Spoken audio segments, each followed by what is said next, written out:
You got the Yuffie date. I had the Red 13. Had the Red 13 concluding date. It was actually kind of sweet. It was actually sweet. You know, I'll tell you, it gave me a feeling like a sad divorced dad who's just having a little bit of bittersweet joy with an innocent dog who has the zoomies. And you're just like, you know, it's just me and my dog. That's all I got in the world. That's what it was nice. I thought that was a funny it was a funny scene. I don't know. Oh, what happens on Yuffie's date? I haven't checked out all the scenes.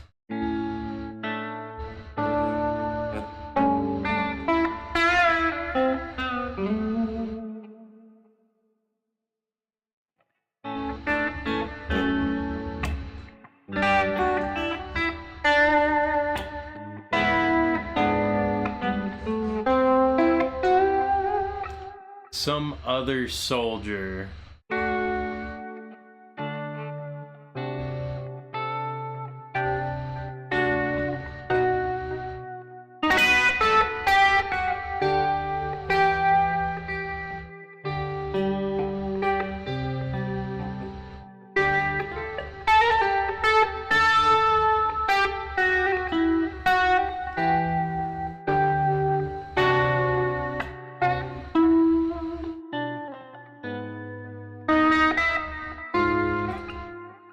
I'm trying to think. Okay, so some other soldier. Sephiroth? I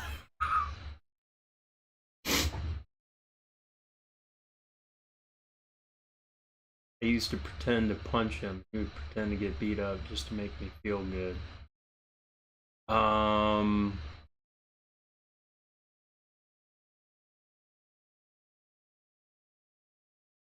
I mean, I know she met Zack in Crisis Core. Angeal? I'm gonna guess Angeal. Angeal.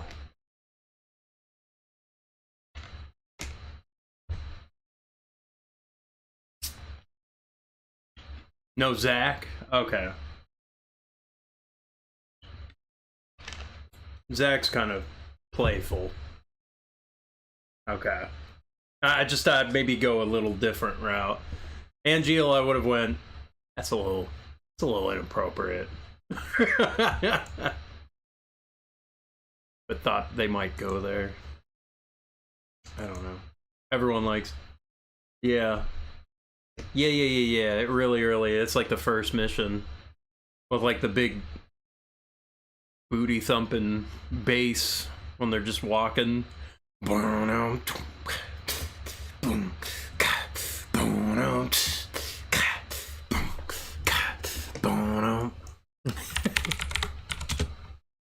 Vigilant Night, that's the, I think that's the tune.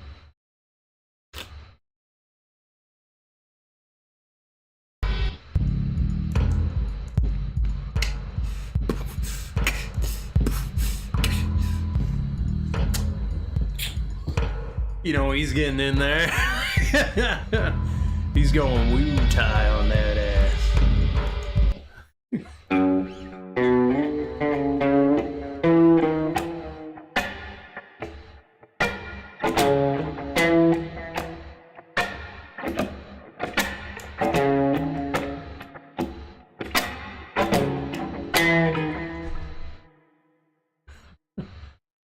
He did.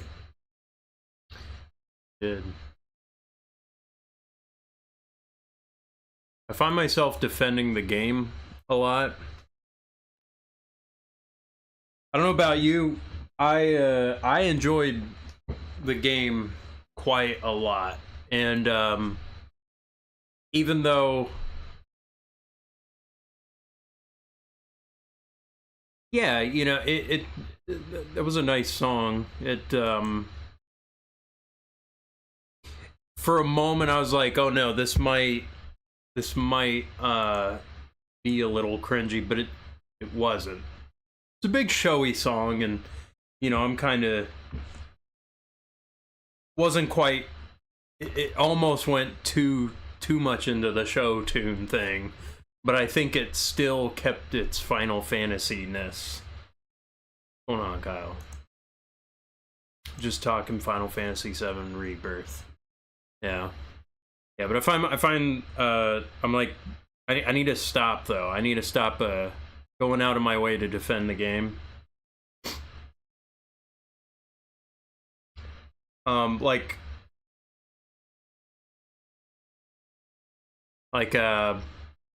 you beat it? Have you beat the game? I know you 100% stuff, but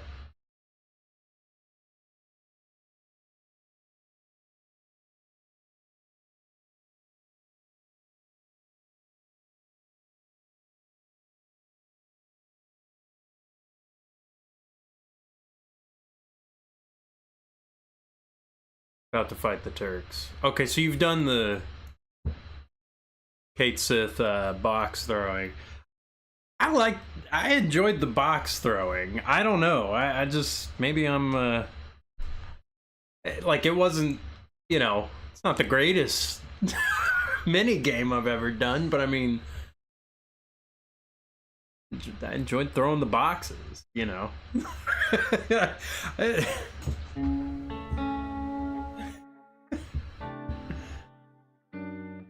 I enjoyed the boxes. Everybody hates it, but I enjoyed it. I enjoyed the Nomura ghosts. I've enjoyed it. Like, it didn't even matter. Like, it didn't matter, you know, like, they just went around, they're like, oh, we didn't find anything. I'm just like, well, I just enjoyed interactions that Cait Sith, Aerith, and Barrett had. Oh, yeah. I used him a little bit. I mean, he was still a little... Maybe could have been a little stronger. But then again, like, the boss fight, Yin and Yang, like, that made me appreciate Cait Sith's, like, moveset a little bit. Like, he's not the best character, I don't think, but, I mean, he's fun. Like, is an interesting style, you know, utilizing the Moogle and, you know, just kind of, you think pretty OP. I love the, I mean, honestly, the Moogle Knuckle is really good, like, really crazy once you stagger. I don't, you know, but, alright, so I'm gonna play a King Crimson tune. Yuffie, I agree. Yuffie's really strong. I think Yuffie's really good. Still Tifa, you know.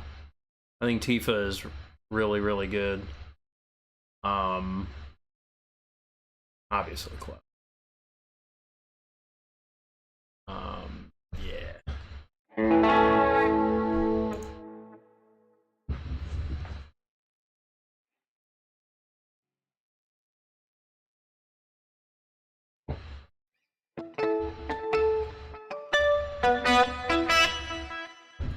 Alright, King Crimson, 3 of a perfect pair, Model Man.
I'm gonna try something different. So I've been going through band discographies, and recently I listened through all of King Crimson, every single album, and I like King Crimson.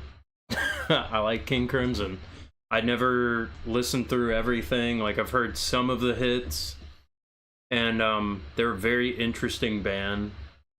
And I'm wondering if I should do a video on just reviewing the albums. Crimson King, of course. All right.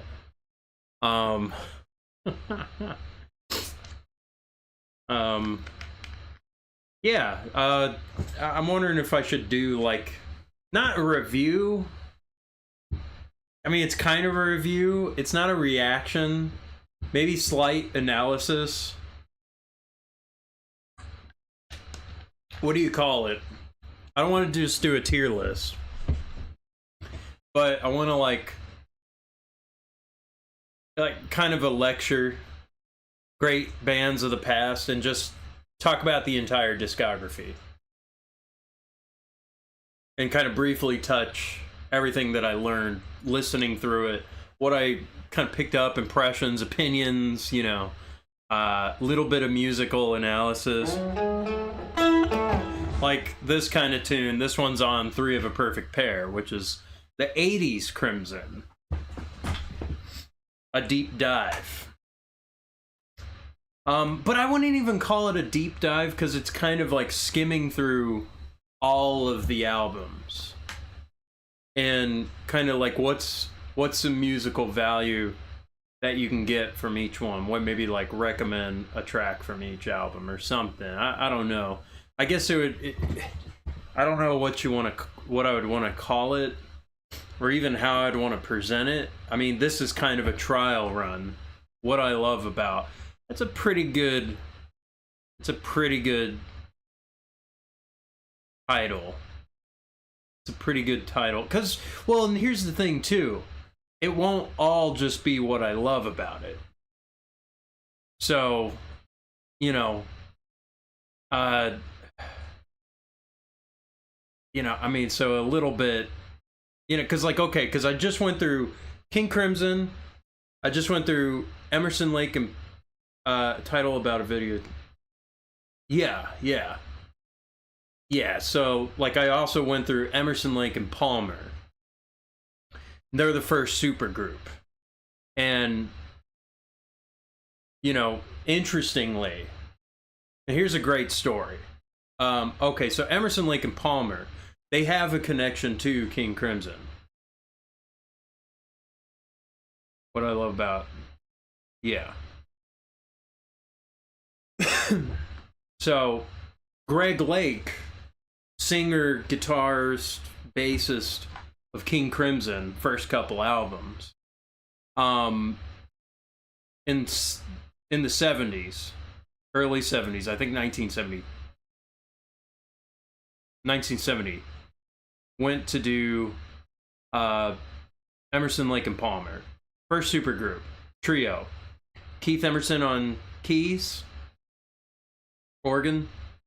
He was a guitarist, singer, and you know, he went from King Crimson, so like very prog, you know, prog rock, and maybe he is kind of like, oh, you know, I just want to write some simple hippy dippy songs. But like the second album, he and Keith Emerson got into a fight and like almost split up the band, because Keith Emerson, they hadn't written anything in like 6 months, maybe.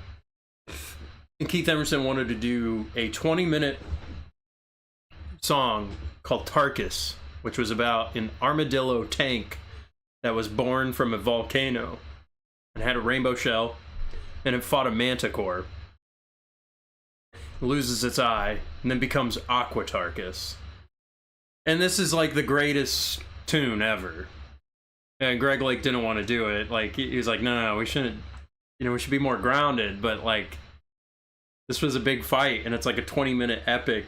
You know, he went away from Crimson to maybe get away from prog, but he like ended up in more prog. But he stayed with the band for like a decade, you know. And you listen to it, like, you listen to the beginning of Tarkus.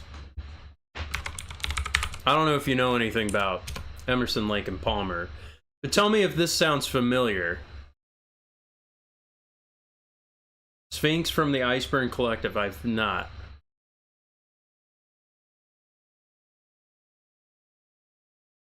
But listen to the first bit.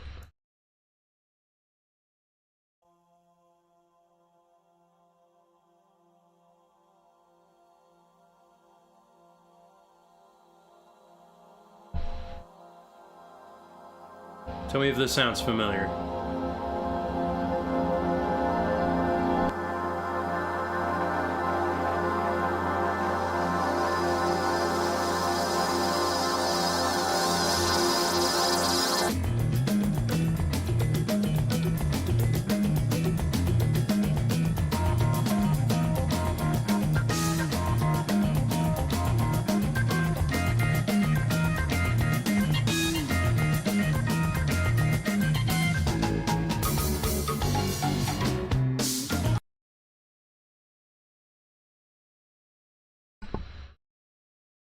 Sounds pretty familiar, right? So Nobuo Uematsu was a huge fan of Emerson, Lake and Palmer, and like that sounds like, yeah, that's organ and the bass, yeah, the bass as well. You know, it sounds like the Bombing Mission. Also Dancing Mad.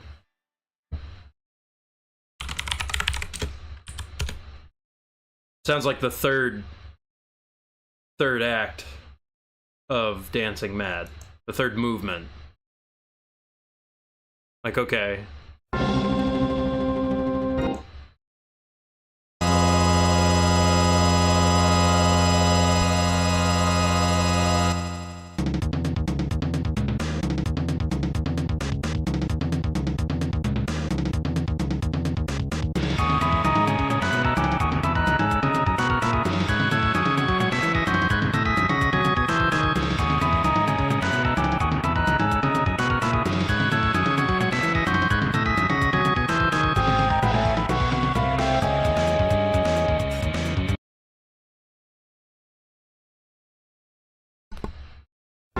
Sorry.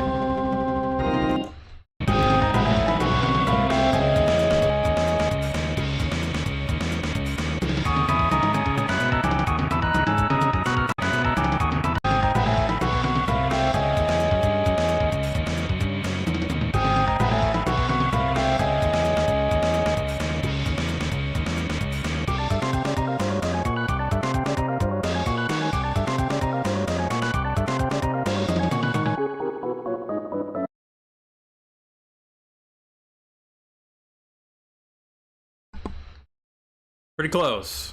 Pretty close.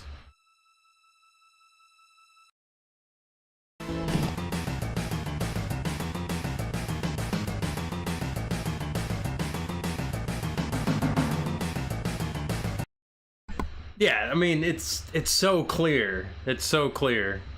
Koji Kondo is apparently a pretty big ELP fan as well. So like Emerson, Lake and Palmer is like the best band, but they also suck. Like Tarkus, the second album, it's awesome. The second half, not so good. Not so good. Not so good. Crappy songs. And man, like just stay with the armadillo tank fighting Manticore themes, but like hippy dippy songs, they suck. Like, they're not good. Greg Lake, he's an okay singer, not a great frontman. Like, it was a trio, so I mean their sound is massive and they're really good, but like he has a better blending voice, I think. Like, he's all right, but it's just like it's kind of like Brian May. Brian May's a good singer, good tenor, but I think, you know, he shined better doing harmonies and like Freddie Mercury you know, own the stage. And you know, so like Greg Lake is not, I don't know, it just not so great. He sounds good in like early King Crimson where it's like sounds more fantasy, and you know, it kind of makes me feel like, oh, this is like a JRPG town or some long journey, you know, and it's very far away, very like wistful kind of thing. But you know, the hippy dippy songs, just not so good, not so good. And they're long, they're like 5 minutes, and they feel way longer than the 20-minute Tarkus song, because that has 7 parts and there's a lot of stuff, and it's like just Dancing Mad and Bombing Mission and all this goodness. It just kind of goes downhill. And but yeah, so like that's a band I want to talk about as well. I'm going through Captain Beyond right now, which is an interesting band as well. But yeah, that's kind of I might want to try video. Sphinx, 22-minute song. I'll have to check that out. Yeah. You know, I want to stick with like, I want to stick with these okay, Iceberg. Okay. So they're kind of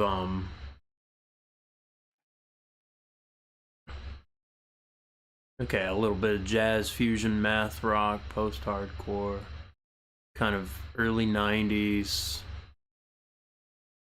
Yeah. Okay. Yeah, cuz I'm kind of sticking with like kind of the beginnings of like prog, like the 70s, late 60s, you know, King Crimson, ELP, Yes, hard rock as well, you know. Right now kind of sticking with you know, maybe bands that even have not too many albums right now, because like King Crimson had a ton, you know, it's from 1969 to, you know, 2003, you know, there was some gaps in there, but like quite a lot, and ELP had quite a bit.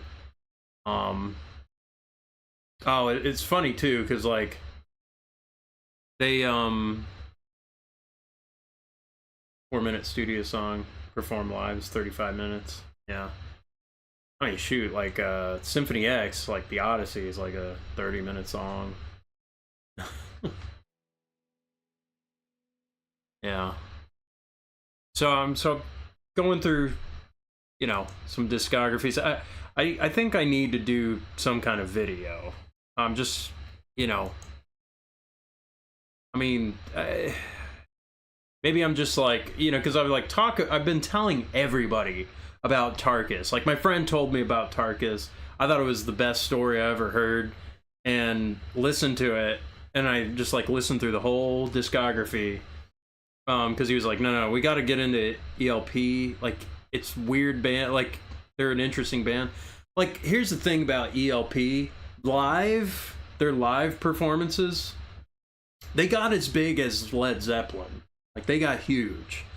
And Keith Emerson would be strapped to the piano, and it would flip and rotate like a rotisserie chicken, and he'd still play. He'd jump over the organ. He'd play backwards. They were insane. Like, he'd just knock around the organ, just a massive sound, you know, and he had a lot of interesting synth sounds. You know, so I got a lot of like opinions about these like pieces, and like there's a lot, and not everybody has listened to Emerson, Lake and Palmer. Maybe they should. I don't know. Like, maybe I don't like a tune, maybe I don't like the hippy dippy songs, but maybe somebody else would.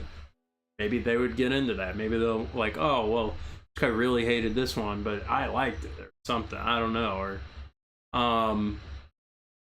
I don't even really hate it. Like, you know, it's funny because like the first album, the first song is called "The Barbarian," and it's like Greg Lake is on bass and he hits like a fuzz pedal, and it's like the heaviest riff ever for like the first minute, and then he like presses it again so it just isn't, it's just clean, and he like never touches that for the rest of their entire discography. And it's like that was the heaviest sound they had. In the first minute he accidentally hit a fuzz pedal and he's just like, oh, I don't like that, and then just moves on. Like, I don't know, it's weird. It's weird. They almost became really heavy. They almost became really, really heavy.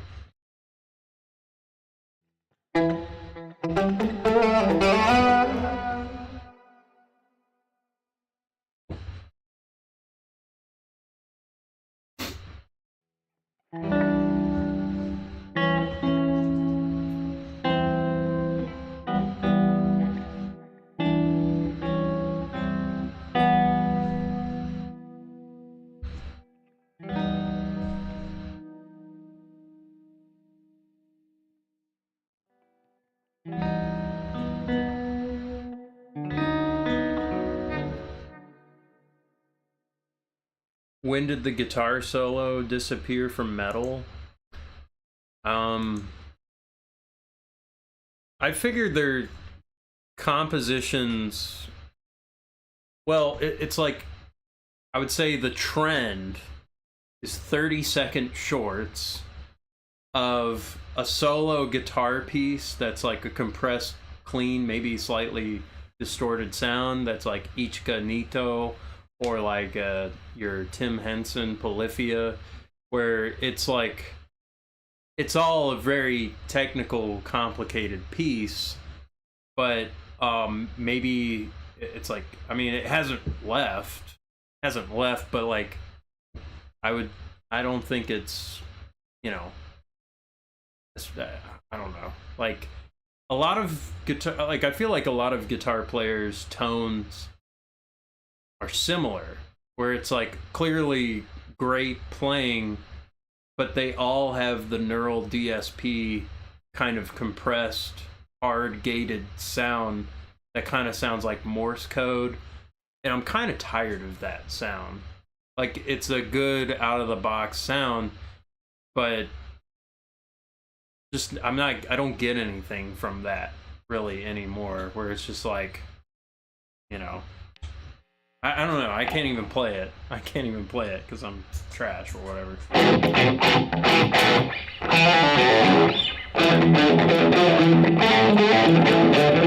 I don't know, I can't even do it. I don't even know what it is.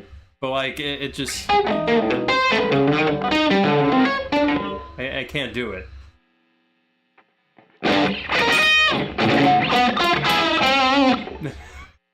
I don't know, man.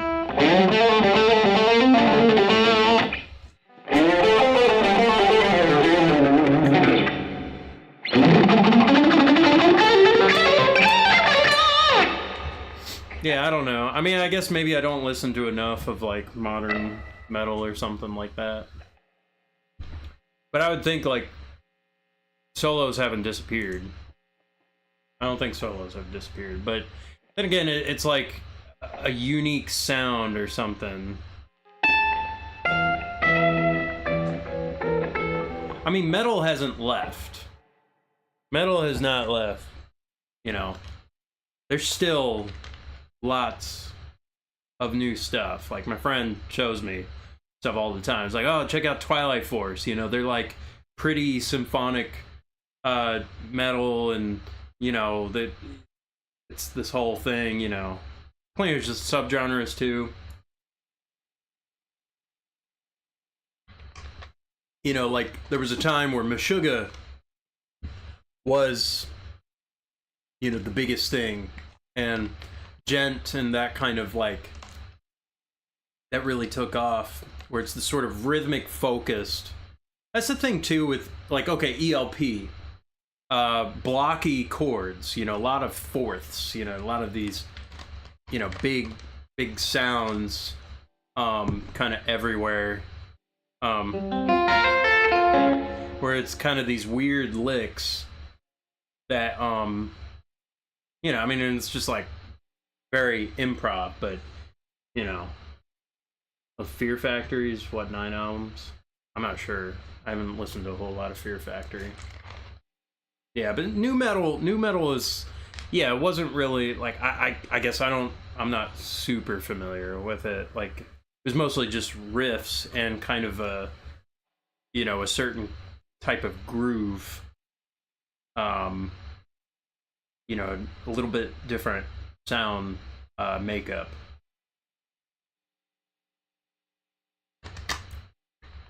Like, okay, new, like Korn or something, you know, there was actually not a whole lot of middle, I think, in like the bass sound, but it had like a lot of treble and almost like a scooped mid thing, where it's this sort of like clanky kind of percussive sound. And like Korn's music.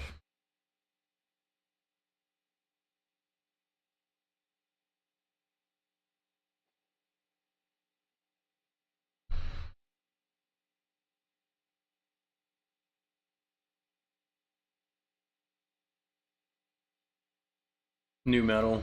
Yeah, I don't know. I guess I wouldn't be the best to discuss that. I kind of, you know, as far as I'm not too worried about that, but yeah, metalcore. Yeah, metalcore. I guess anything with core in it, not so much in the solo department. Which, to me, you know, if you have core, I think solos are core to music, to metal, you know. So it's kind of ironic the genre is called metalcore. I know, yeah, hardcore, you know. Yeah, with no solos. You know, to me, you're missing a core element of music. The guitar solo, now, and I would argue, yes, like any sort of lead instrument. And whether you're going to have bass as lead or guitar as lead or keys, synth. If you don't have solos, I think you are. I mean, some songs you don't need a solo. Some kind of expression without words. You know, because like I don't really care too much about the content of the lyrics. I don't really care what that is. I like tone, sound, phrasing, and melodies. I'm a melody guy. I listen for melodies and try to figure out how can I connect with music. And so, you know, then again, a song with, you know, complex rhythms and very sophisticated, you know, something that can speak to me, that having a solo on top of it can elevate a solo. Because I've heard songs where, you know, the rhythm section is weak, even though the solo is very technical, and, you know, it's like obviously crazy stuff, but it just doesn't carry weight because the foundation is not there. Maybe like personally, okay, that like there was like, it was like last year there was like an Avenged Sevenfold album, and there was, you know, it was said, okay, this is like a crazy guitar solo, but I didn't really like the song underneath the solo. And yeah, it was very noodly. It just didn't do anything for me. And it was just like, yeah, it needed something carrying it, you know.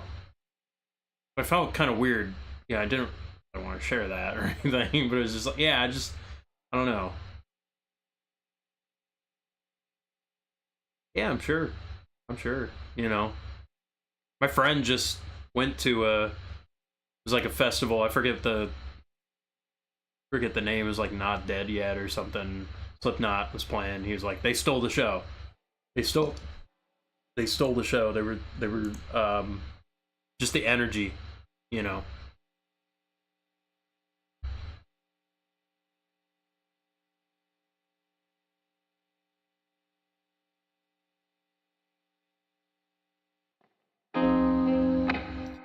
Yeah.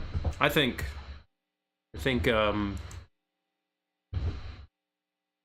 I like melodies, you know. And that's usually where I listen for.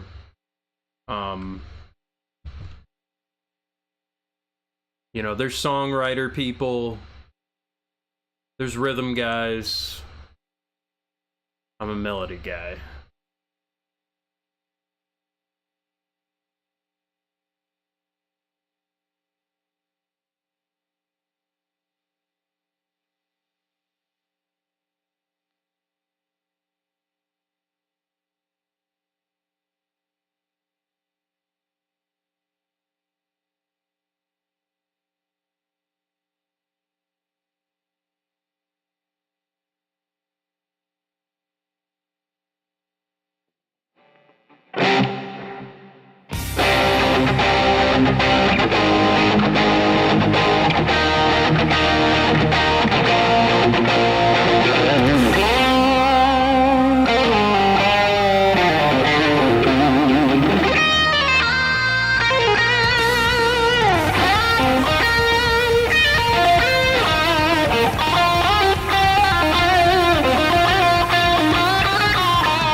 I've basically gained a huge appreciation for yeah, I've gained a huge appreciation for Robert Fripp from King Crimson. I love that man. I love what he's done. I love his creativity is just like relentless playing. He's just awesome. I love that he sits down and plays. He's just like a tiny Englishman, and he's just awesome. I love he's just great. He's just great.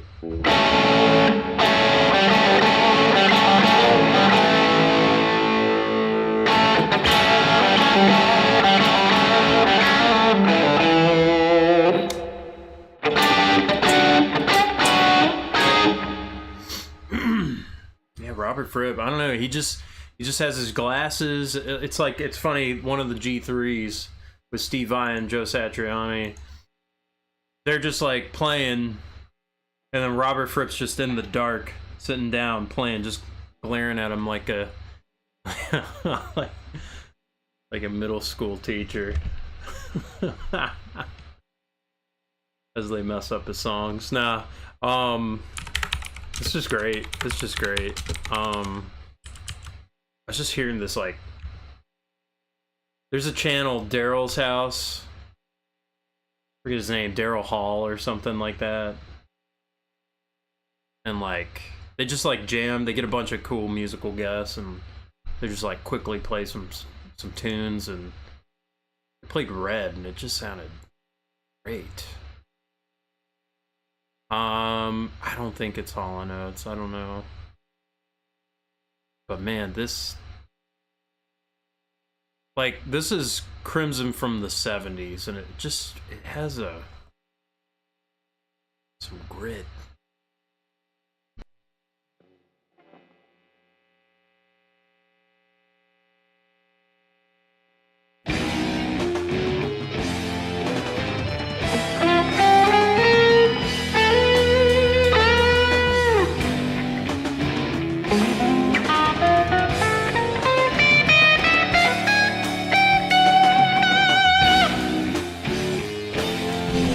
He's from Hall & Oates.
Anyway, Red's great.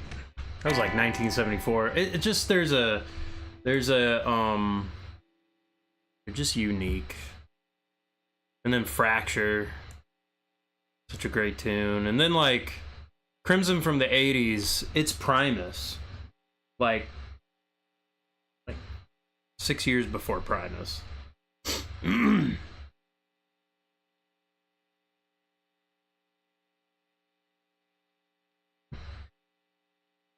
I had an audio tech.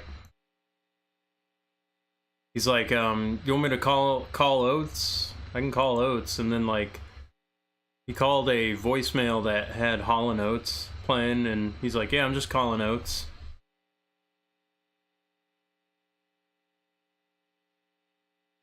Just calling Oates. I'm calling Oates.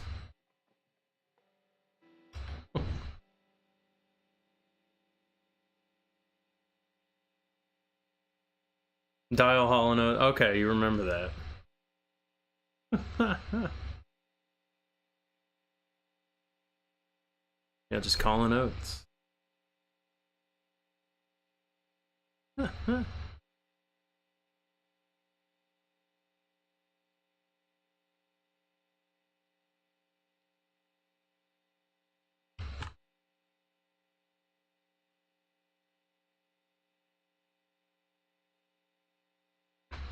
Ooh.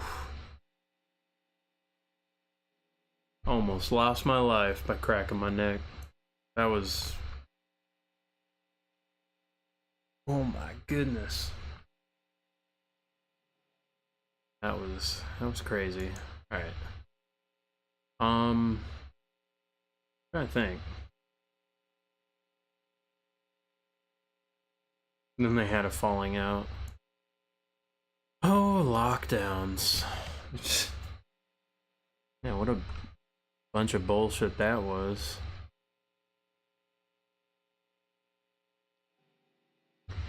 I also do want to do like East soundtrack analysis, like maybe light analysis as well. I don't know.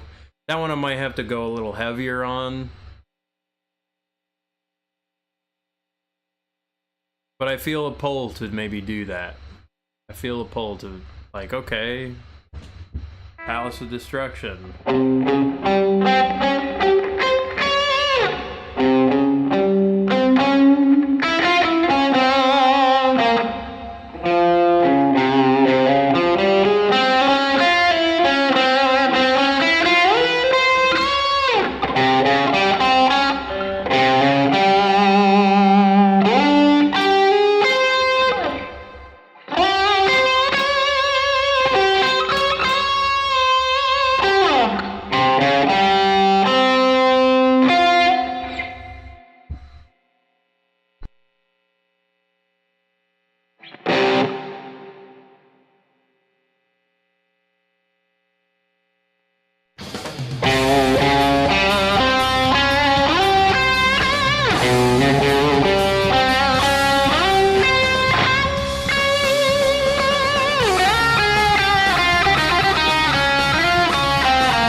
would it be interesting if I was like, okay, Palace of Destruction starts on C.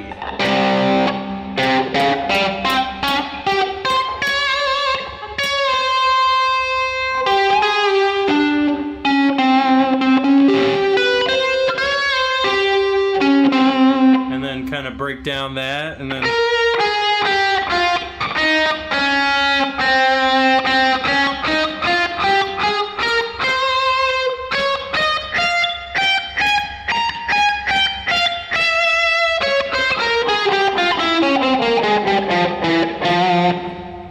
F harmonic minor.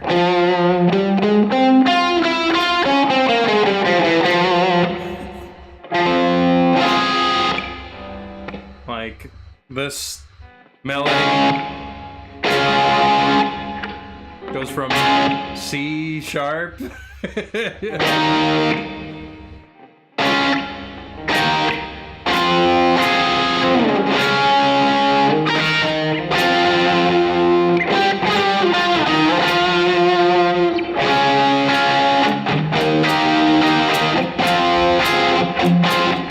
I mean, that's a very common chord progression in like anime and a lot of Japanese music. It's that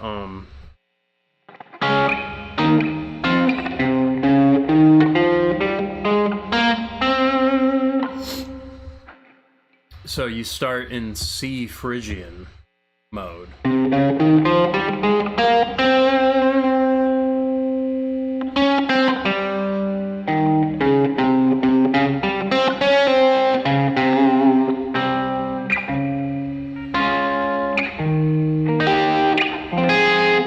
Like, okay, you look at C Phrygian harmonic series.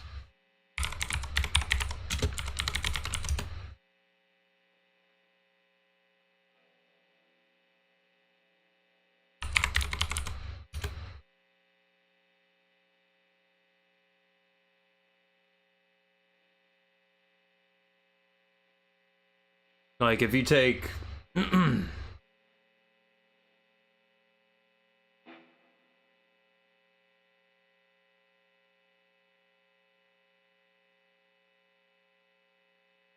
like, for example, C major. That's your basic do, re, mi scale. On the piano, it's all the white keys, and if you can find middle C, right next to the two black keys.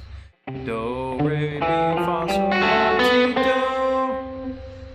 And if you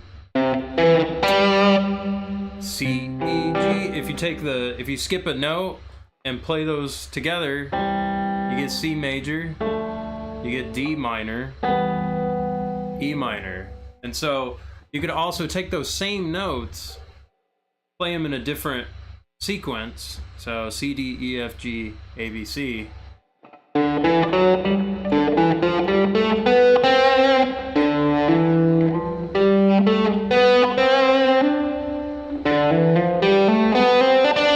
You get a different mode, and then from E to E, E, F, G, A, B, C, D, E, you get that sequence, which is the Phrygian. So they call that a mode. And so C Phrygian,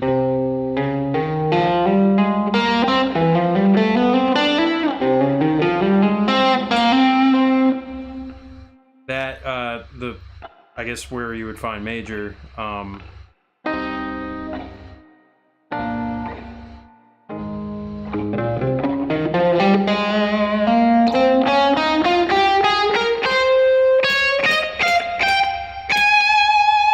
A flat major.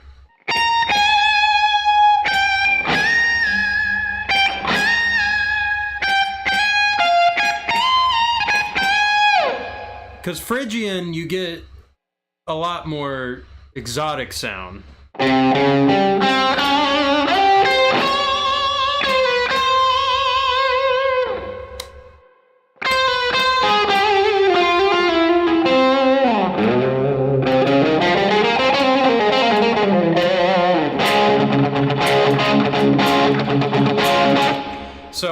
mixing Phrygian with A flat major is kind of how you get this melody in Palace of Destruction.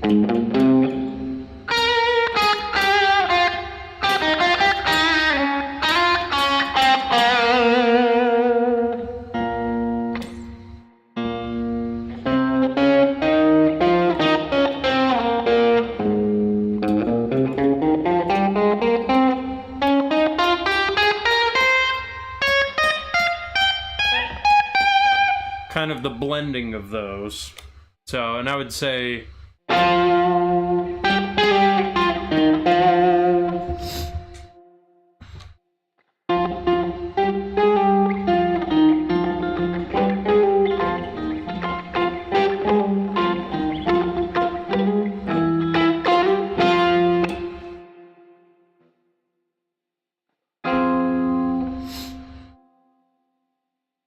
yeah.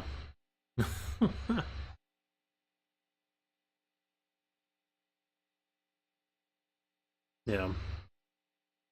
So let me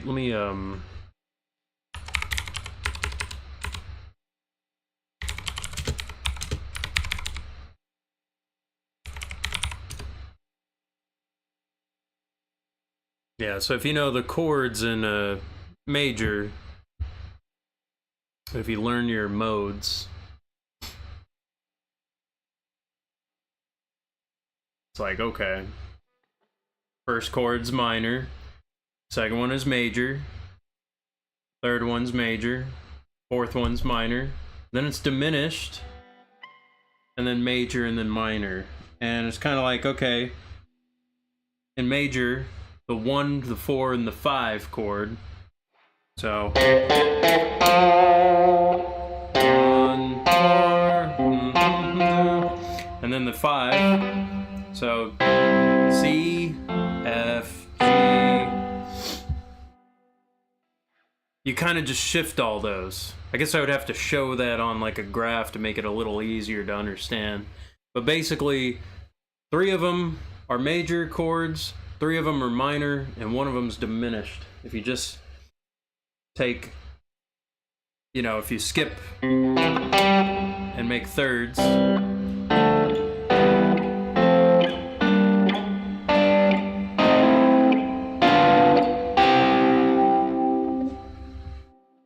you kind of get that sequence. So finding out the chords in, you know, Palace of Destruction, it's like, oh, okay, you know, let's make something Phrygian. Phrygian sounds dark.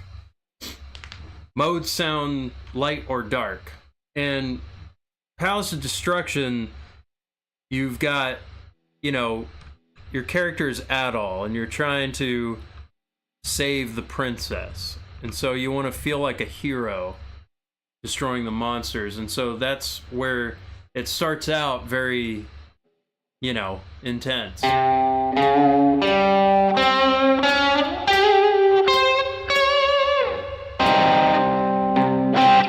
So it's not just straight up minor, you know, because that would be too sad. It's a power chord. It's, you know, so it's ambiguous. It's in between. You're not sure you're gonna get out of it. And then it's like, okay, you start to fight, and it's like, okay, these monsters aren't too hard. But then, like, you get that one trapped treasure chest, and you get surrounded by a bunch of dudes.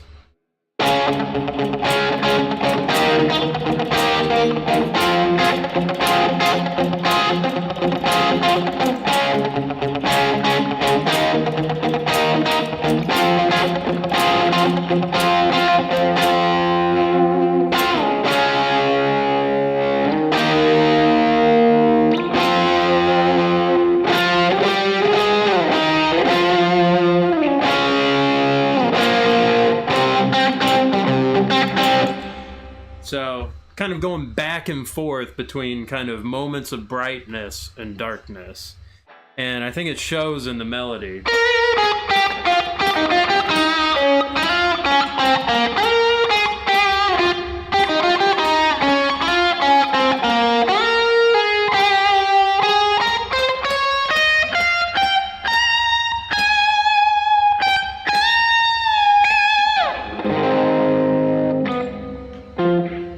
So, you know, it just kind of goes in between. That's what all the great composers do. That's what Yuzo did. You know, he's able to kind of blend these kind of, you know,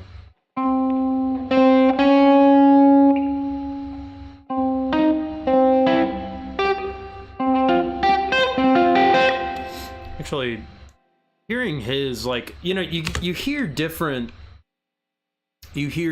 things in his version. In different arrangements, you hear certain harmonies emphasized, you know, as opposed to the Jindo version. Like, I'd say one of my favorite lines is actually kind of in that climb up to the, or sorry,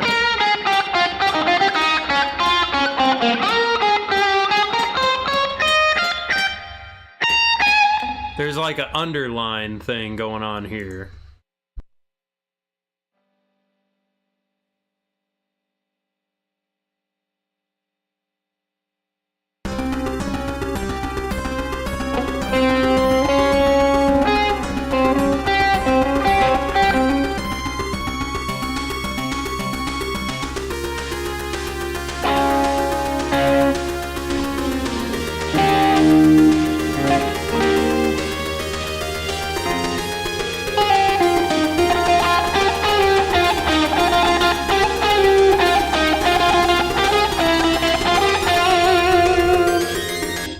So I like that. I like that.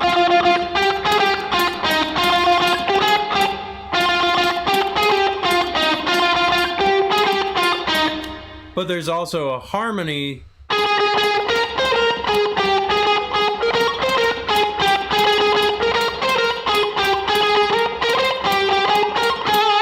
And usually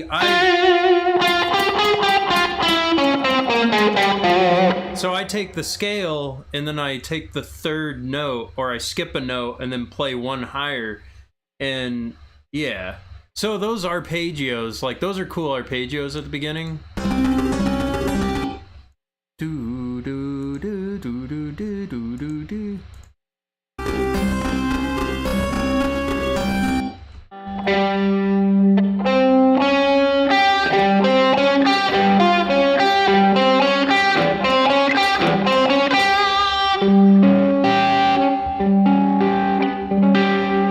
So what we have here is a tritone.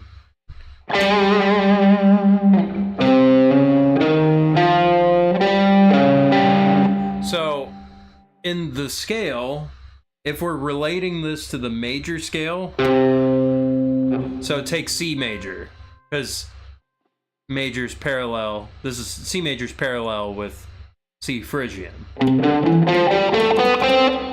And I mean parallel, same root note, same first note. If we call this 1, 2, 3, 4, 5, 6, 7, 8, or 1, we could call the Phrygian mode 1, flat 2, flat 3, 4, 5, flat 6, flat 7.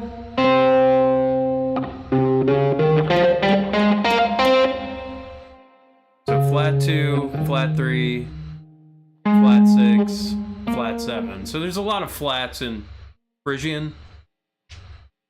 Another way of looking at it, if you play C on C major, it's all the white keys. It starts from E to E. E, F, G, A, B, C, D, E. But now you kind of take those same intervals. The same, you know, whole steps and half steps. So kind of that chord at the beginning, or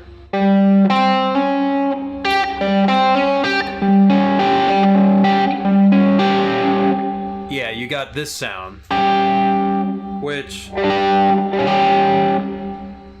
it's a tritone. What is a tritone? Well, okay, the beginning of Rush, YYZ.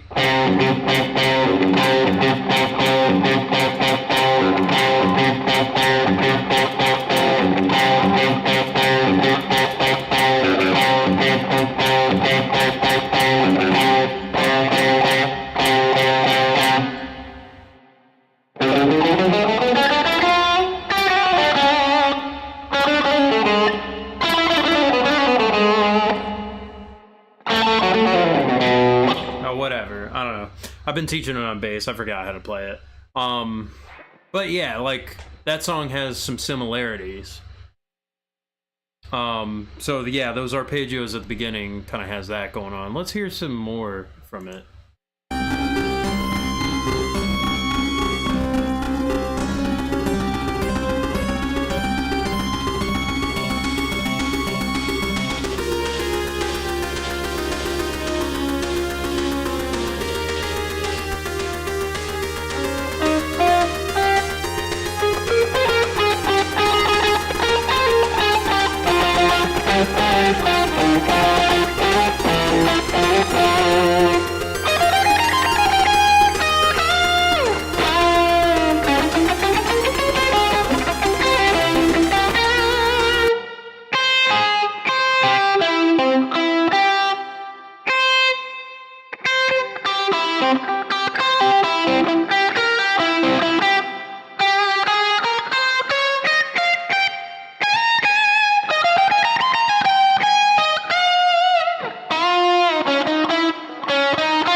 Yeah, so those little arpeggios, they do have an interesting walk up, and I think he walks up from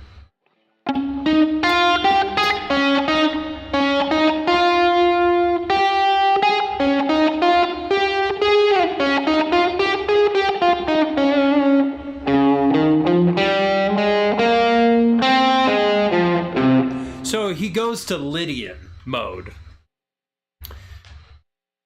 And Lydian mode is F to F. If we're looking at C major, in the fourth mode of C major. So, F, G, A, B, C, D, E, F. The thing about Lydian, think of a major scale, do, re, mi, fa, sol, la, ti, do, 1, 2, 3, 4, 5, 6, 7, 8. It's a sharp 4. So,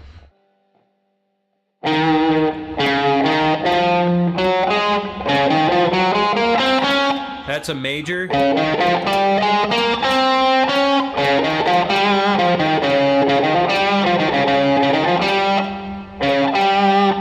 What's that? It's a tritone.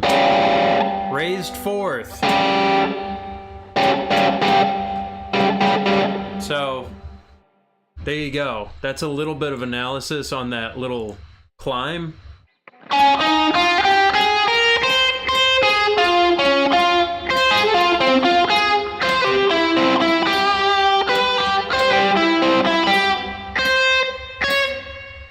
Yeah, let me play that again.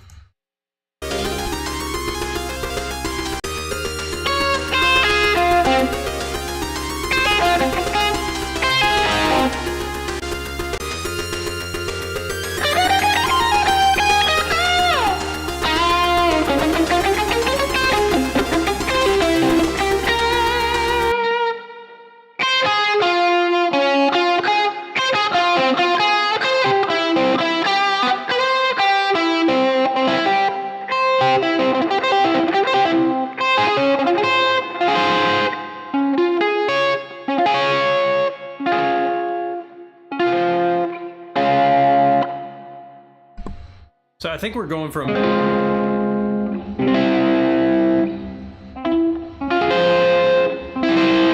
So we're going from D flat major 7 arpeggio. We're going from D flat major 7 to C major arpeggio. So that little climb.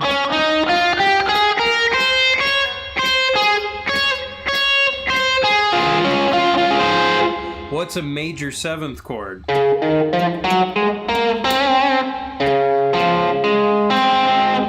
we got, okay, so 1, do, re, mi, fa, sol, la, ti.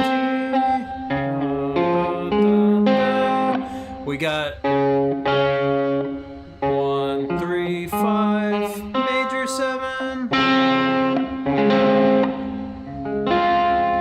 It's a nice chord. Really cool arpeggios.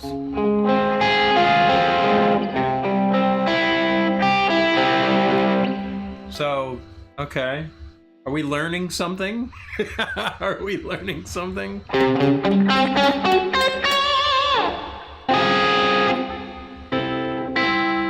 So, composers, you know, you can start simple.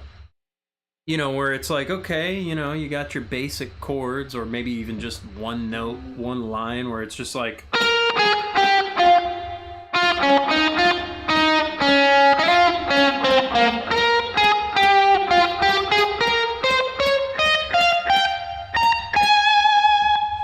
or maybe Yuzo didn't even come up with that at first.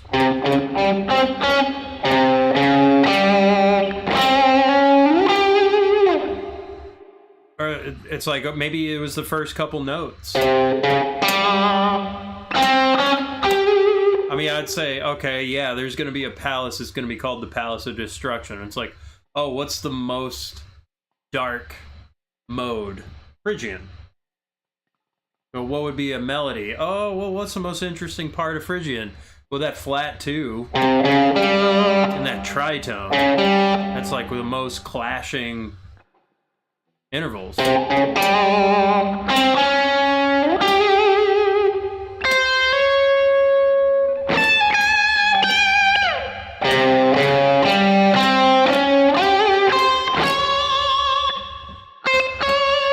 So that, I would think he wrote that first. And then it's like, okay, how do you fill that out?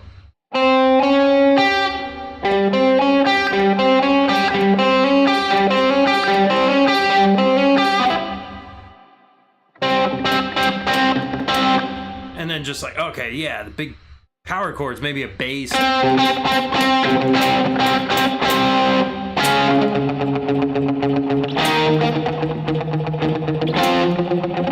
And that's like the common, you know.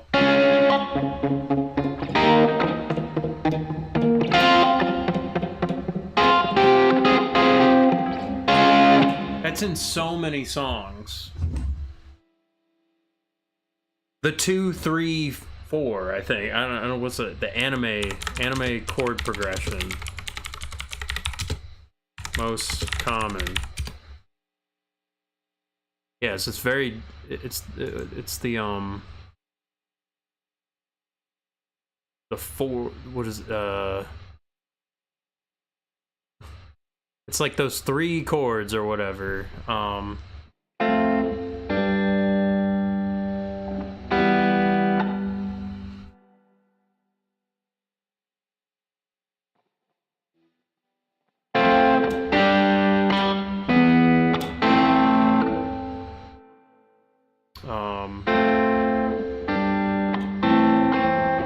It's the 4, 5, 6. It's the 4, 5, 6. I mean, because, like, okay, like Phrygian, but like ultimately there's this like undercurrent of like A flat major that maybe Yuzo thinks about. I don't know how much music theory he knows. I'm sure he knows. He uses very sophisticated chords. I think a lot, you know, because I've asked him about some things, and it's like it can be very trial error, which like anybody will just like they'll throw stuff out. But like, you know.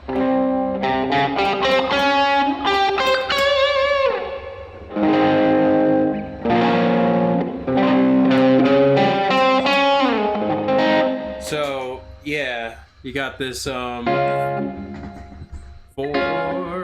5, 6. Yeah, because I mean he would program, like he coded the music. He coded how it should happen and when the beats and certain things, arpeggios, like you know, like that's a, you know, one playing something on piano. He probably played. Maybe he played.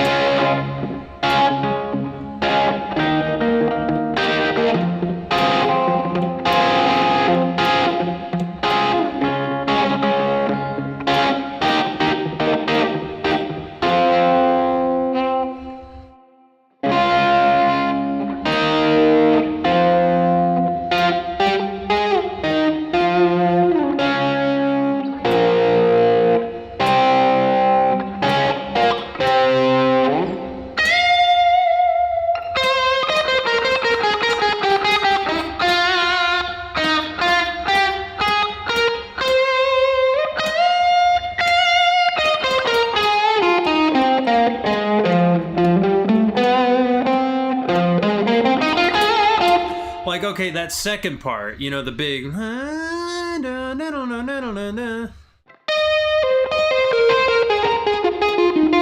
That's in pentatonic. And pentatonic is a very, you know, that's used in a lot of pop.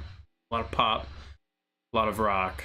This kind of sounds like a rock tune at its core. And I know Yuzo is listening to rock as well, you know, along with like the city dance club stuff going in the 80s, you know, scene and stuff. But like he was listening to rock as well. He had a lot of interesting influences, I'm sure. I don't even know specifically, but it's like, I don't know.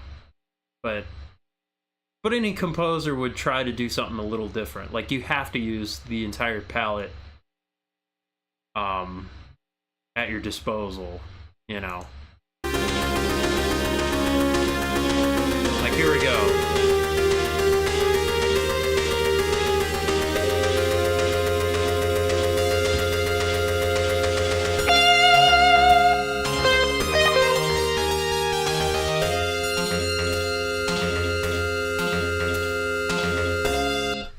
That's also an interesting bass riff.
Yeah, so the main like solo in the Jindo version, the guitar player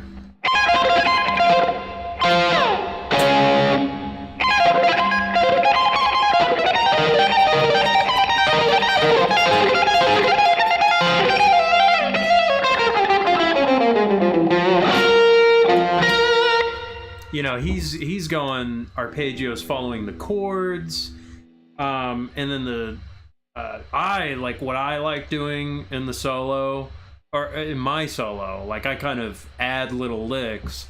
I like playing an F minor pentatonic for the B section.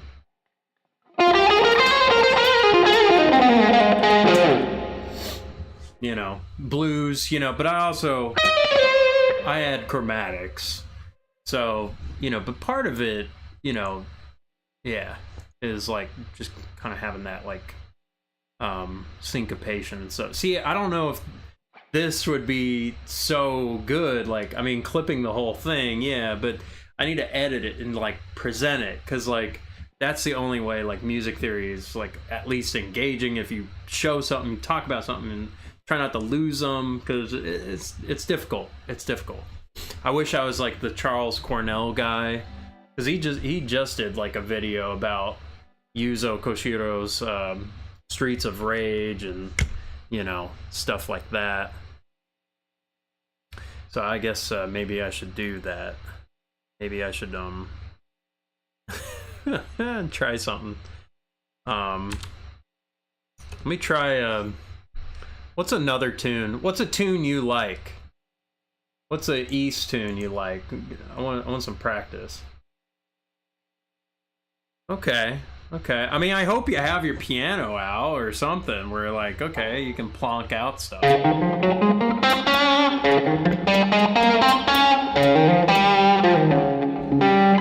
You know, it's like, okay, we're starting on D flat.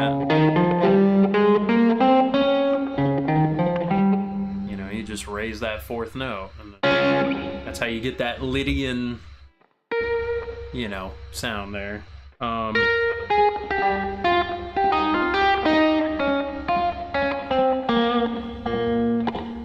Overcome. Okay, I can break down that maybe. Let's see.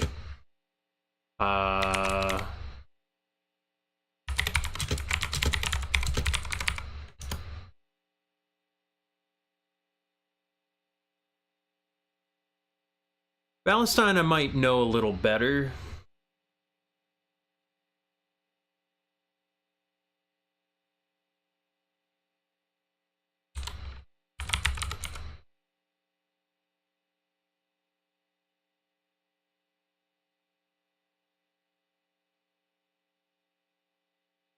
Let's do Overcome.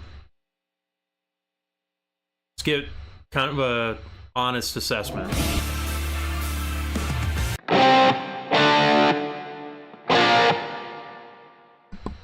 Oh, Genesis Beyond the Beginning. I know that one fairly well, too.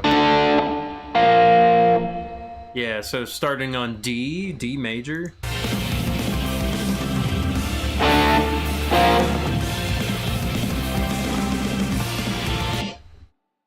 Okay, so the first three chords.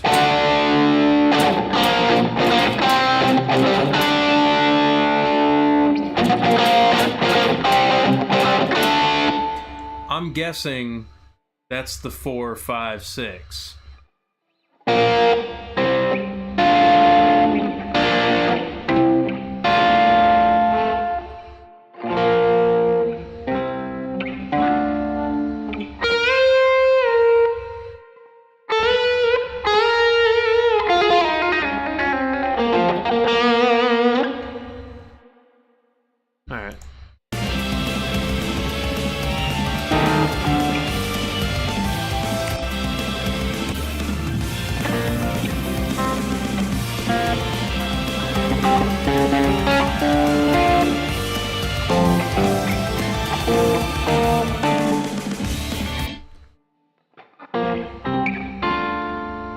Okay, so if D minor,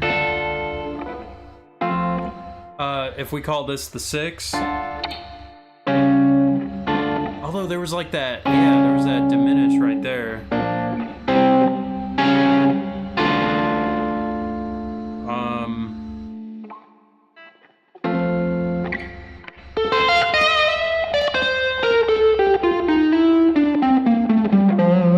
I'm guessing F major might be like another thing going on there.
Okay.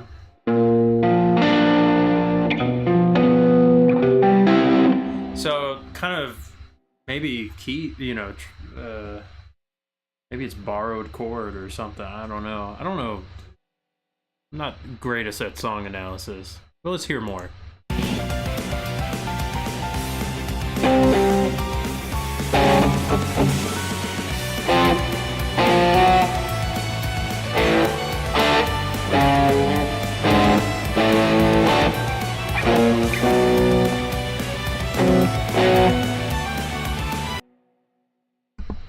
Oh, okay. I'm hearing stuff.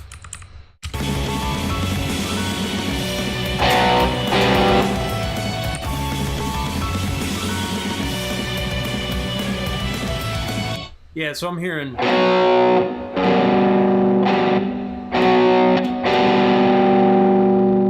So I'm hearing like, okay, it's like the minor 6.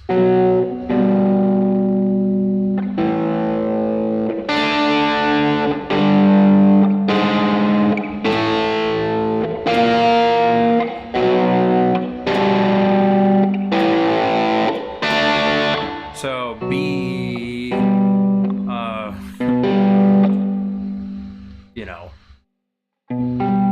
minor 6, or like B flat 6, and then A,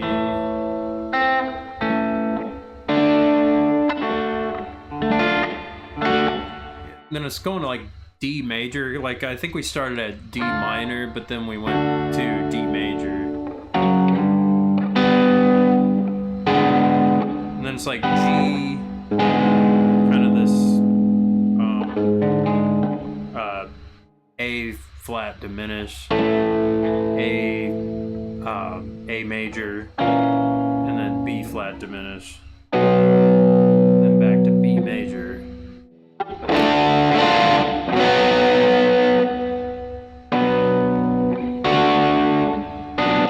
Oh, okay, yeah.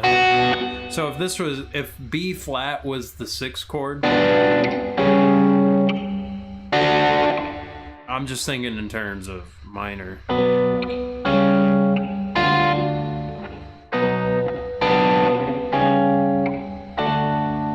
So it's like kind of like a modulation or something, or some like other scale. So I'm thinking of like, okay, like how to move and make sense of where the chords are going. So I think that part. Let me hear it again.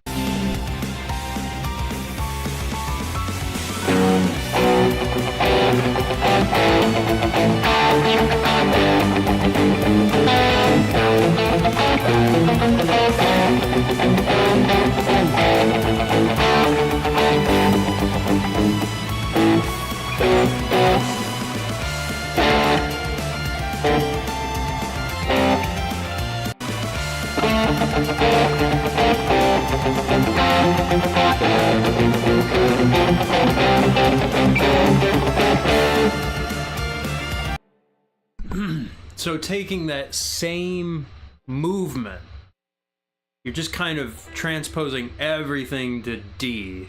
So it's kind of like, so from B flat 6, you're going D flat 6 or whatever.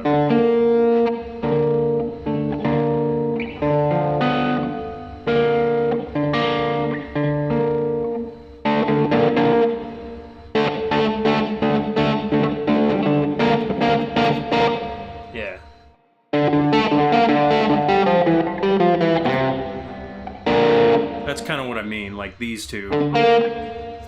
Okay.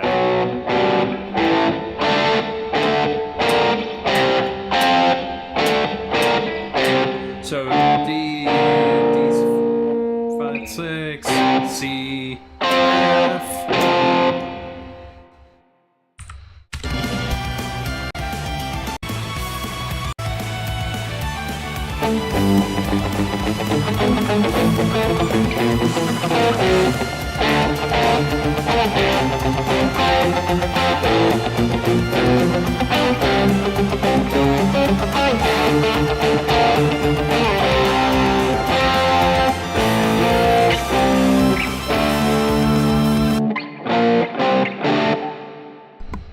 Yeah, so that same thing, the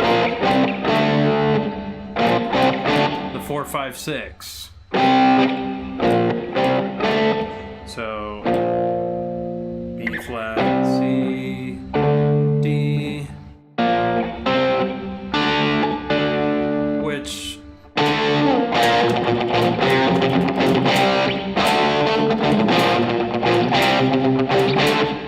yeah, that happened at the beginning of the song.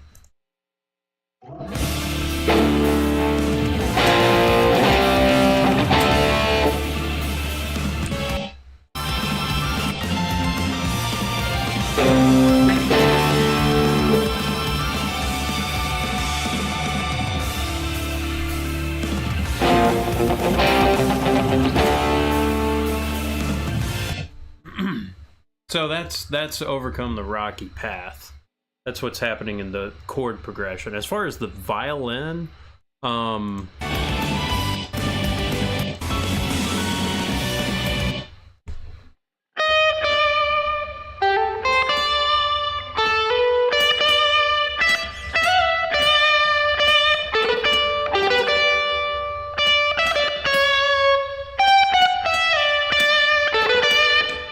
I think we're in maybe D major. Let's hear.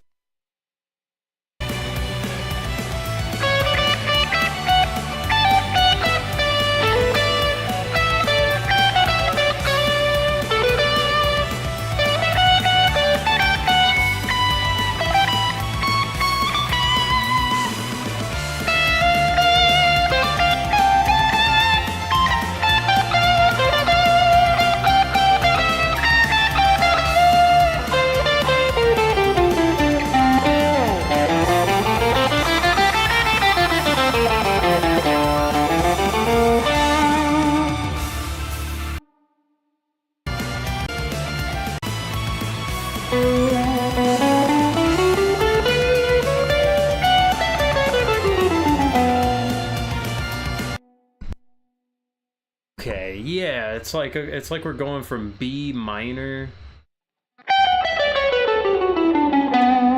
We're going from B minor to D minor. Yeah. So I think the scale to use, it's kind of based around that B minor. Maybe even D major, you know, chords behind it.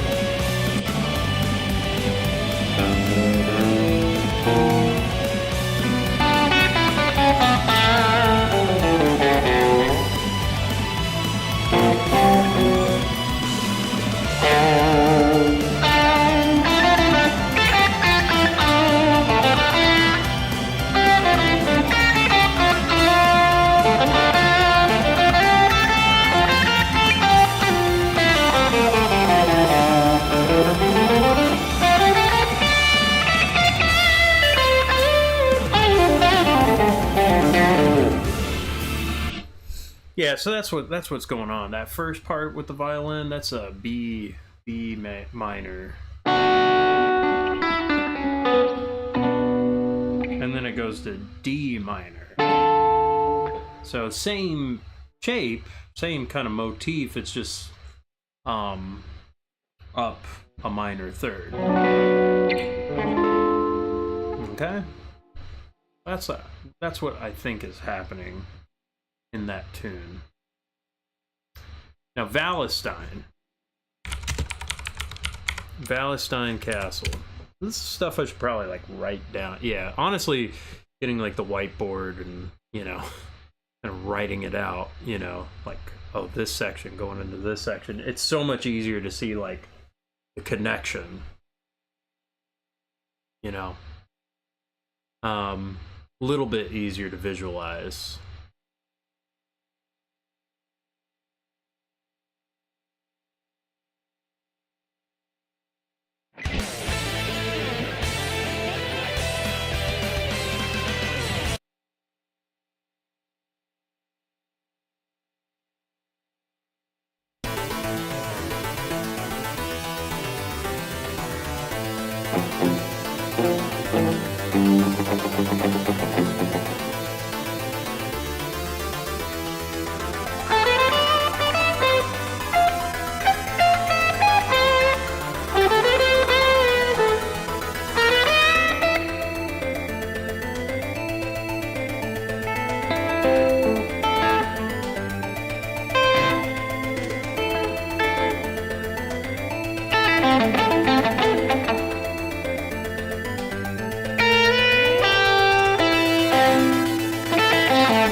So, okay, Valestein Castle.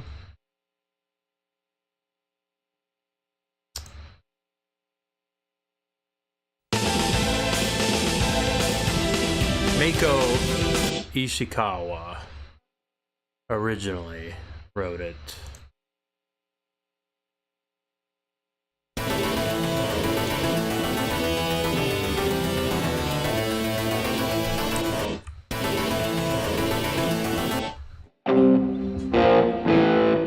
So we're like in A minor.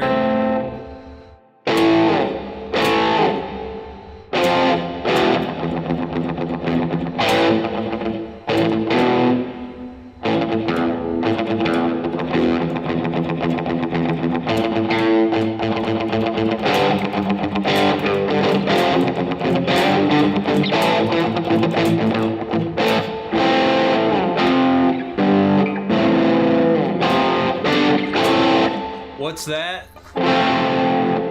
F major, G major, A minor. So is this the 4, 5, minor 6, major 4, major 5, minor 6?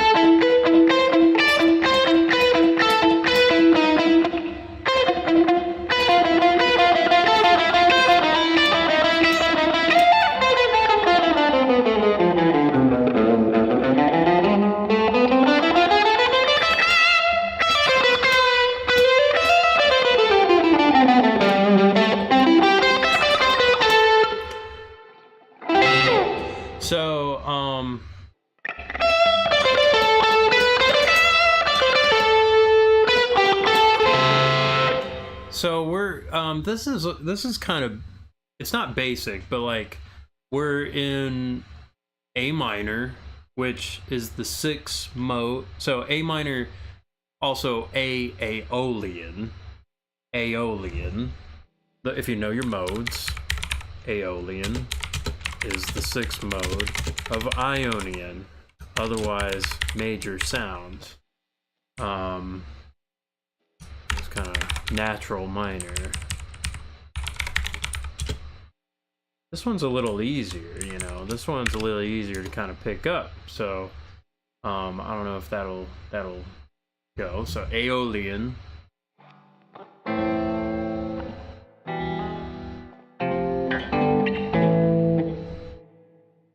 Yeah.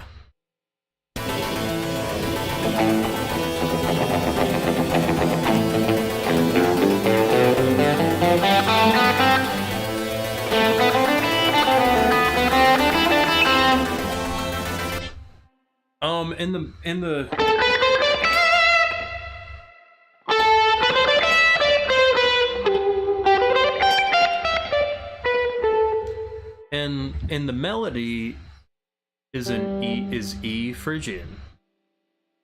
So it kind of, everything, you know, is very clean. Just the white keys on the piano, I think. Melody is E Phrygian. Okay?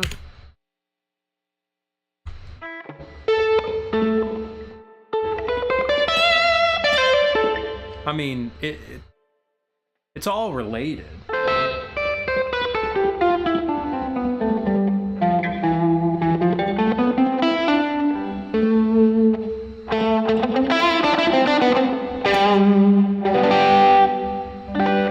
So the chords, Aeolian, the notes in Aeolian, A, B, C, D, E, F, G, A. So, you know, it's pretty easy to kind of go in and out of modes because it's just, there's no sharps or flats. So the chords, A minor, B diminished, C major, D minor, E minor, F major, G major, A minor. So you got minor, diminish, major, minor, minor, major, major, minor. So that's kind of how that goes. Based on the major scale, I mean, if you're playing on guitar,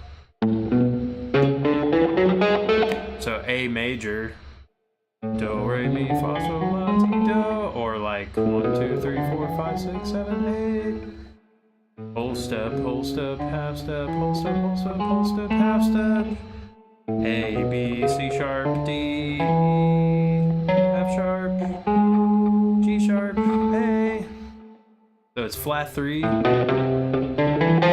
6, flat 7. Yeah. Okay, let's look at the other chords.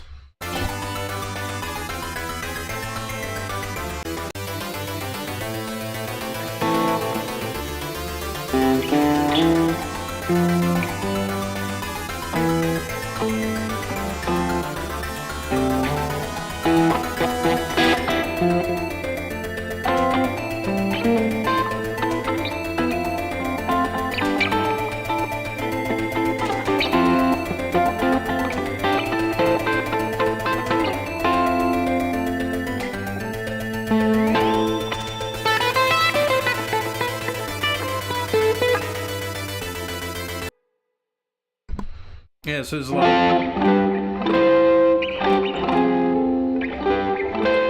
Yeah, there's a lot of that 4, 5, 6 chord progression going on. A lot of that. What else is happening?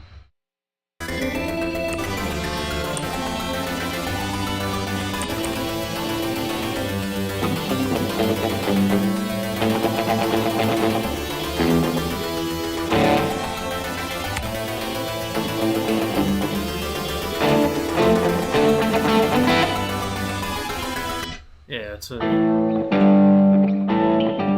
So there's a lot of A minor, G major, A minor, G major, which it's kind of like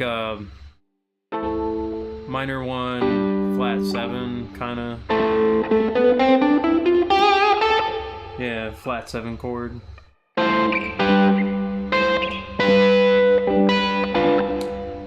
That's kind of a common vamp at the beginning of like a lot of songs.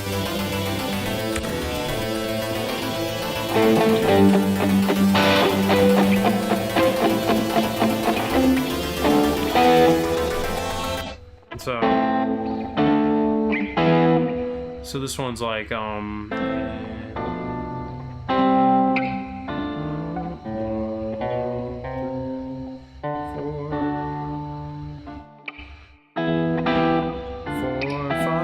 yeah, it's going like.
yeah, and that's a very common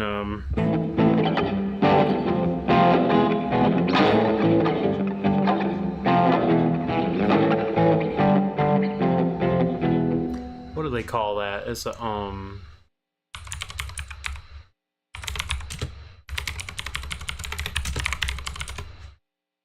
it's a Andalusian cadence. The stray cat strut is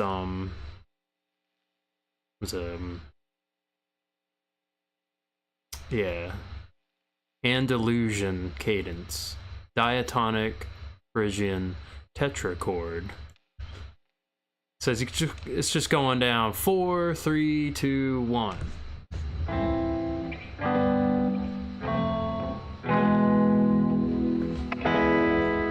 Yeah.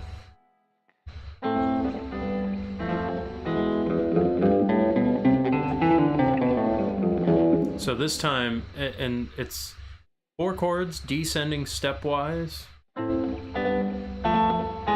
It's a minor 4 chord, a major 3rd 3 chord, a major 2 chord, and a major 1 chord, with respect to the Phrygian mode.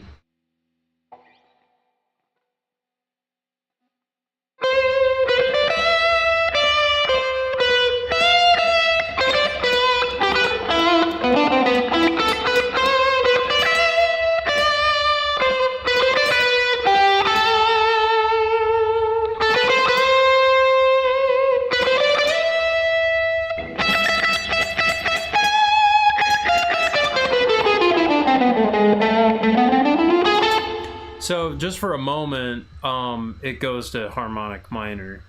You'll find that a lot with like natural minor, Phrygian, and harmonic minor. They'll chop your cheese. They'll fix your chopped cheese on your phone screen. I'm analyzing some music, Cinema Plug.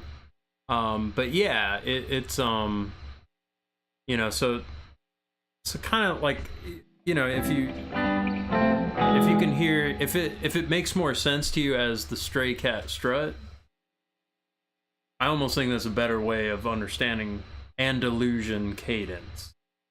I've heard that name before, and like, oh yeah, it's that thing. Like one of my first jam sessions with some friends, I just accidentally came up with that.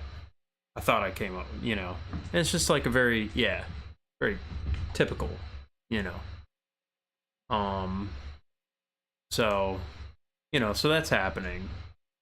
I mean, this definitely has like, it has a very,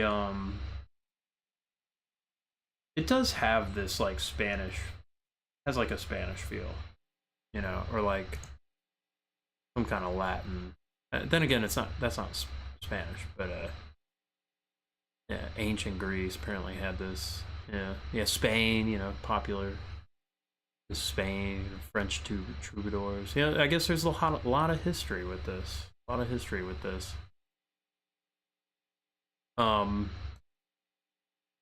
look at it as like a little bit of Latin influence. Maybe Meiko Ishikawa listened to Stray Cat Struts. Probably happened.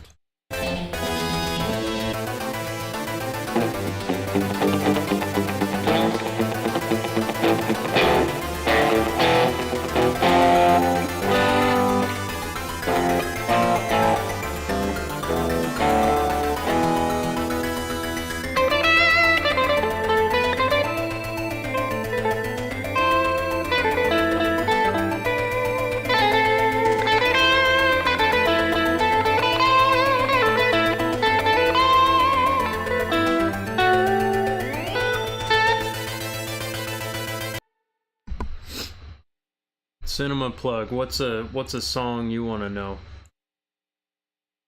Probably a big fan. I don't know, it could be possible. I'm not sure. When did those tunes come out? When did Stray Cat Struts come out?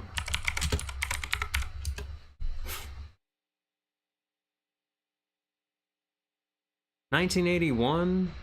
It's possible. It's possible. Cross that bridge was a B-side that went to Japan. It definitely went to Japan. Got like a video game song.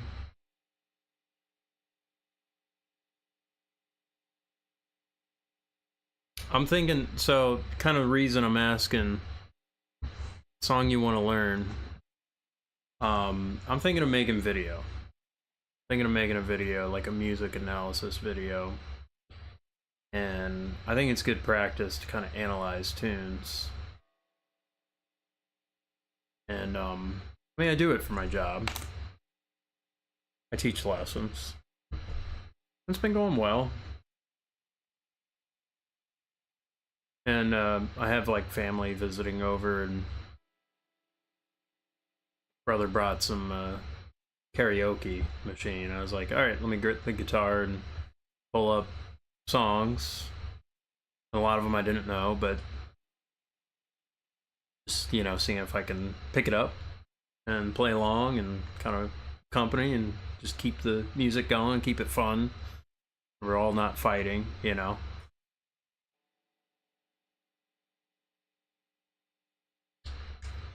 Like, I'm having a lot, like, lately I've been listening to a lot of discographies, and I don't know, I feel like it's interesting connecting with bands and like learning about how they change, give some context of like other bands. And approaching it in this way has been fun.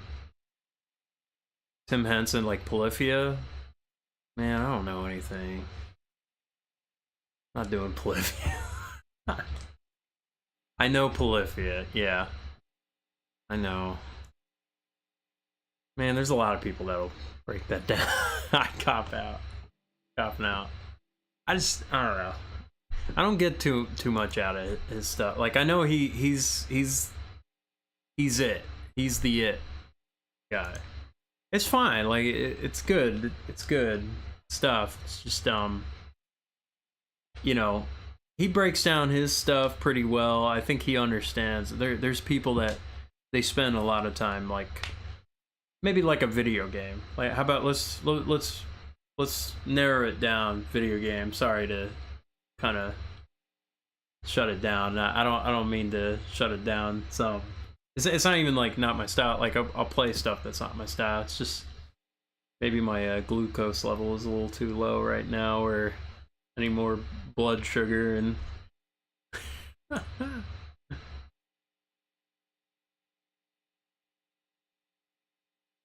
But I mean, okay, like I've watched a few videos on his things where it's like he actually has process of how he composes his music, where he takes a very basic melody or rhythm or chords, and then triads and arpeggiator, you know, things, and he kind of moves the rhythm a little bit off, and then like he'll open up the chords, you know, where it's like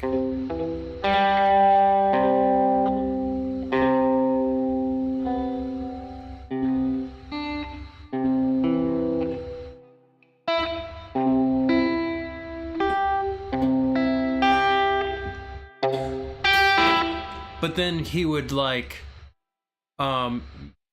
maybe he would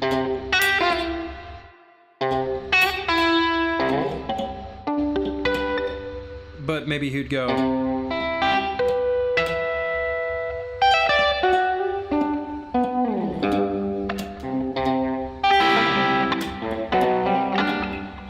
I don't know, maybe, you know, it wouldn't be like a major chord, but that's kind of some of his thought process, where he like opens up the chord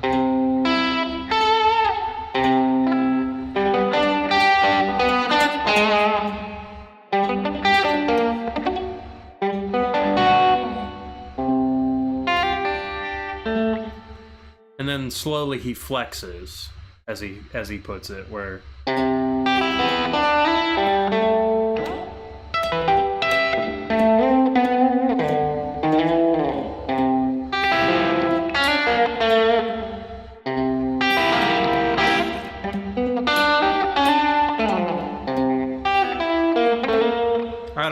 mean, like, I haven't studied his style enough.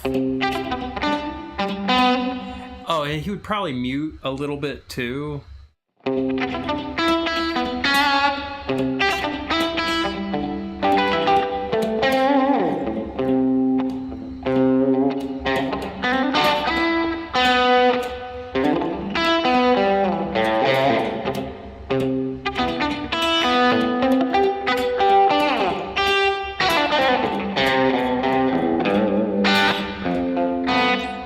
Yeah, but maybe he would, like, you know, have like a better chord progression where, you know, maybe like,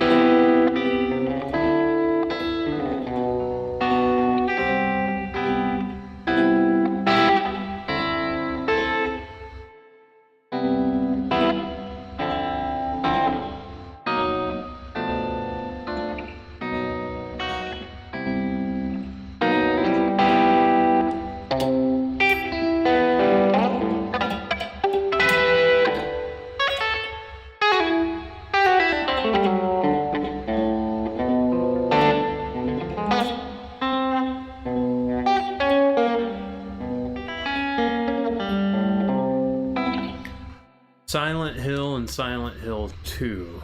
What's it? The Theme of Laura? Silent Hill 2. I could break that one down a little bit.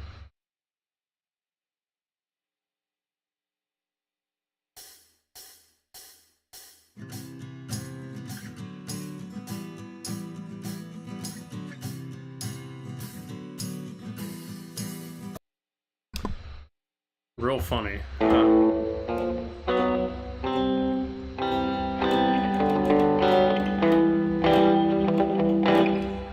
So here's something. 2 and 3. How about Theme of Laura, right? You like the Theme of Laura?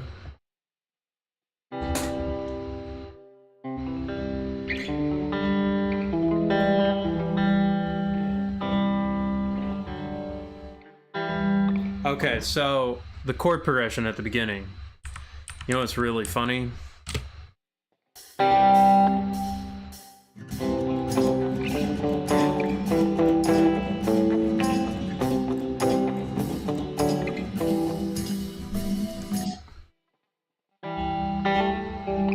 So this starts off with C,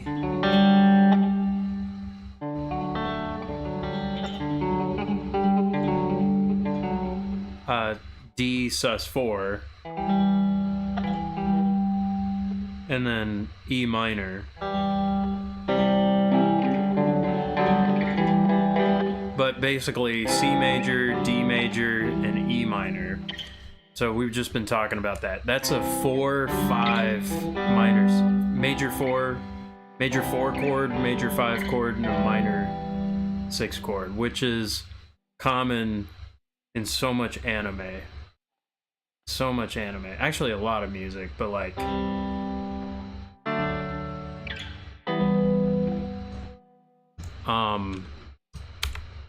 4, 5, 6. It's like an anime cadence. It's like these chords. We'll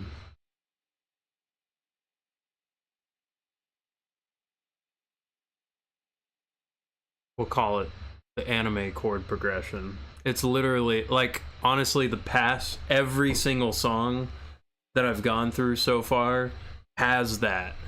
They have that chord progression. Like the East tunes that I've been going over.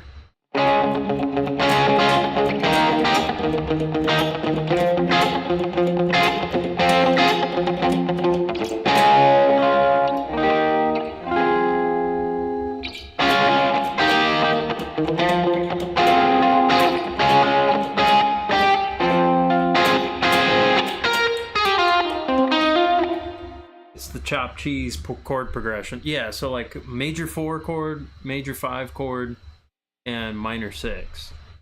For example,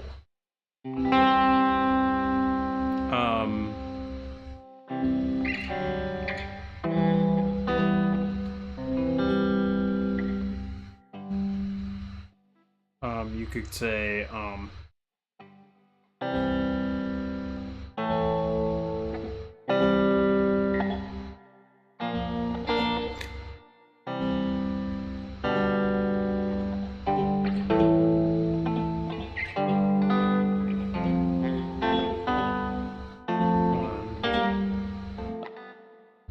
sorry.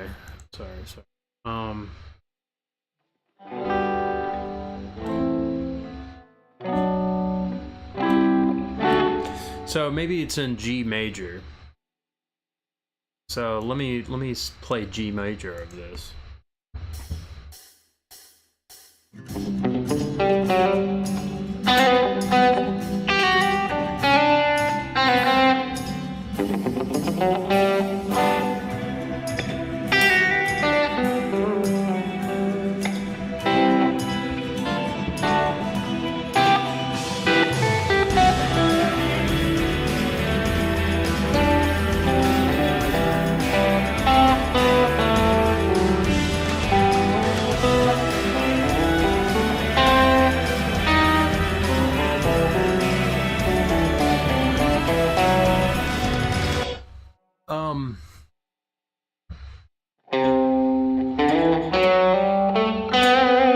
You could also play C Lydian. So do, re, mi, fa, sol, la, ti, do. 1, 2, 3, 4, 5, 6, 7, 8. If you take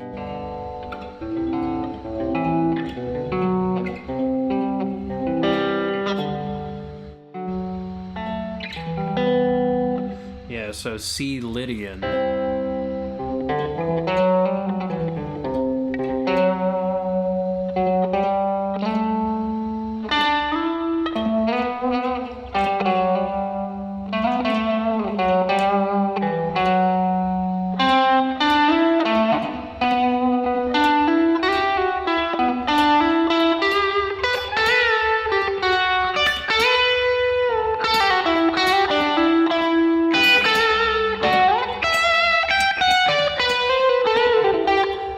You could also say E minor. I don't know. Maybe it's E minor. I think it's E minor then. Yeah, so E minor. Which is what you say when you're out of high school. E minors.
Yeah, so this one, E minor. I think E minor pentatonic.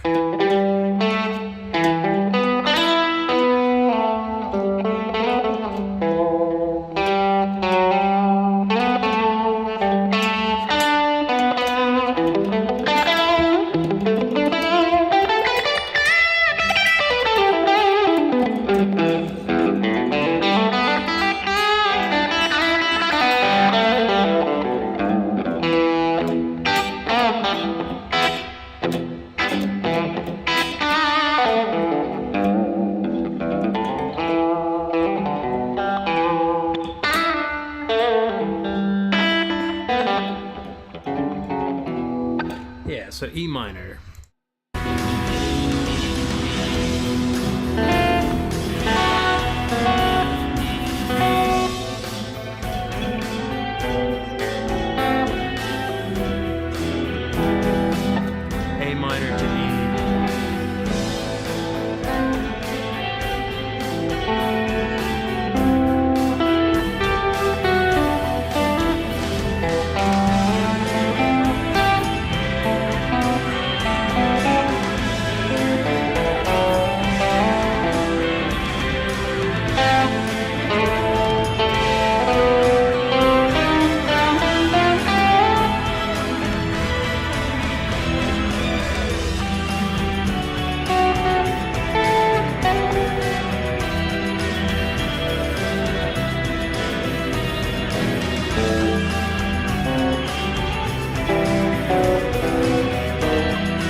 So B Phrygian, so kind of this.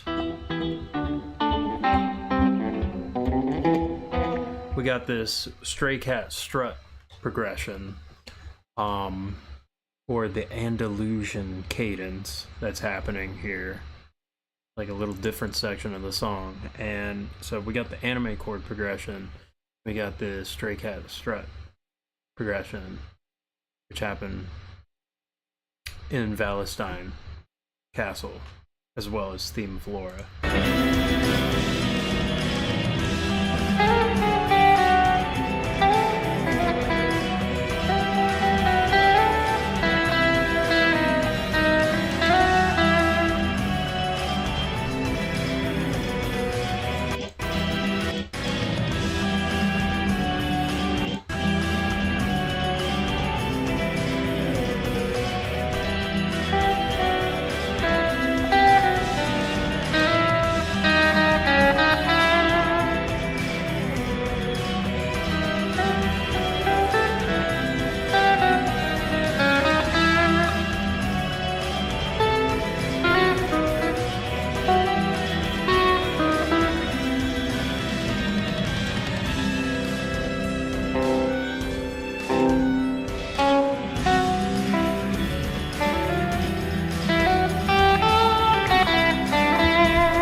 Okay, yeah, the violin.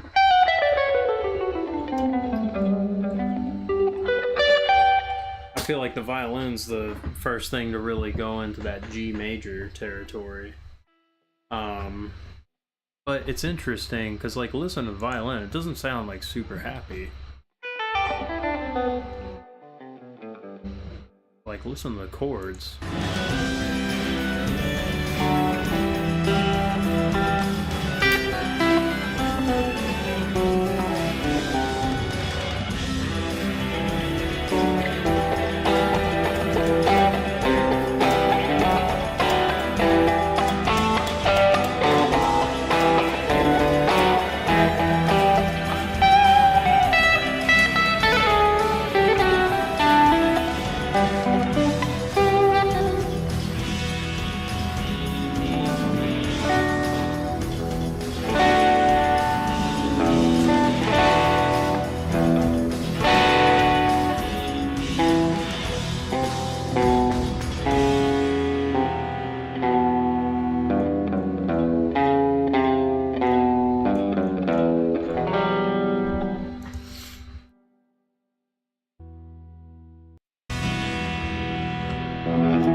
Okay, so that last chord. I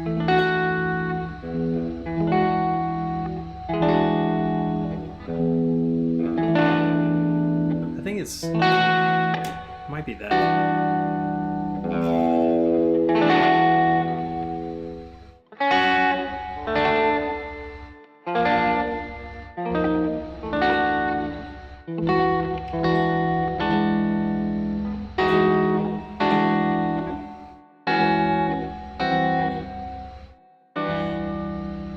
Be a minor 9 chord.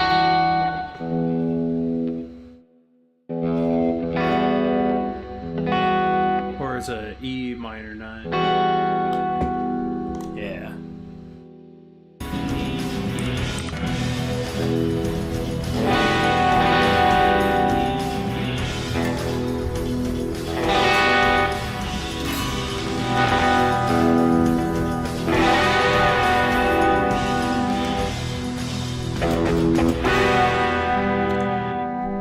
Okay, interesting, yeah.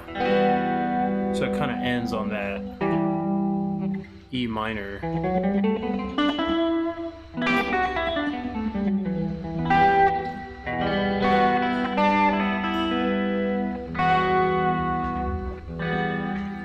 Okay, so got that 4, 5, 6, 4, 6, 7, 5, 7, 1.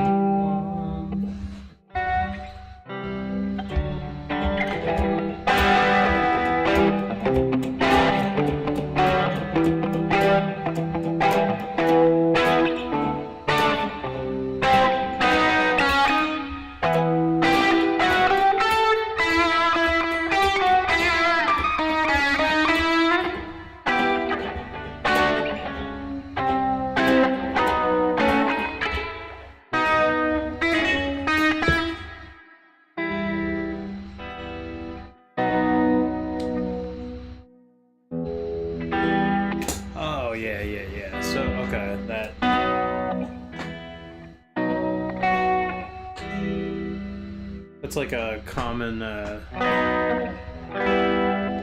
5-1, like that big resolve. Okay, that's what I think is happening in the chords there. So the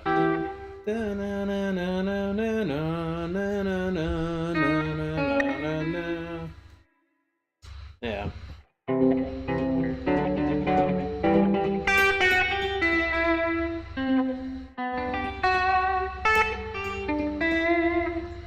Yeah, we got a lot of interesting stuff going on.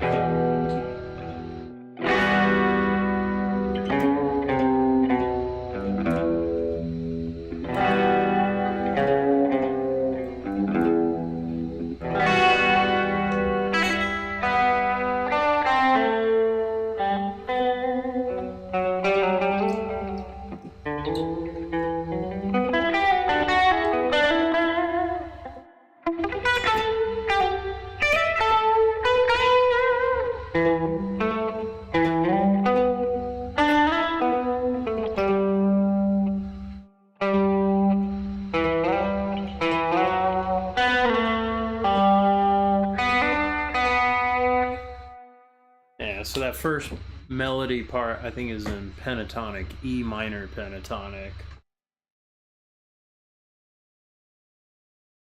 For the most part. That's what I think of the theme of Laura.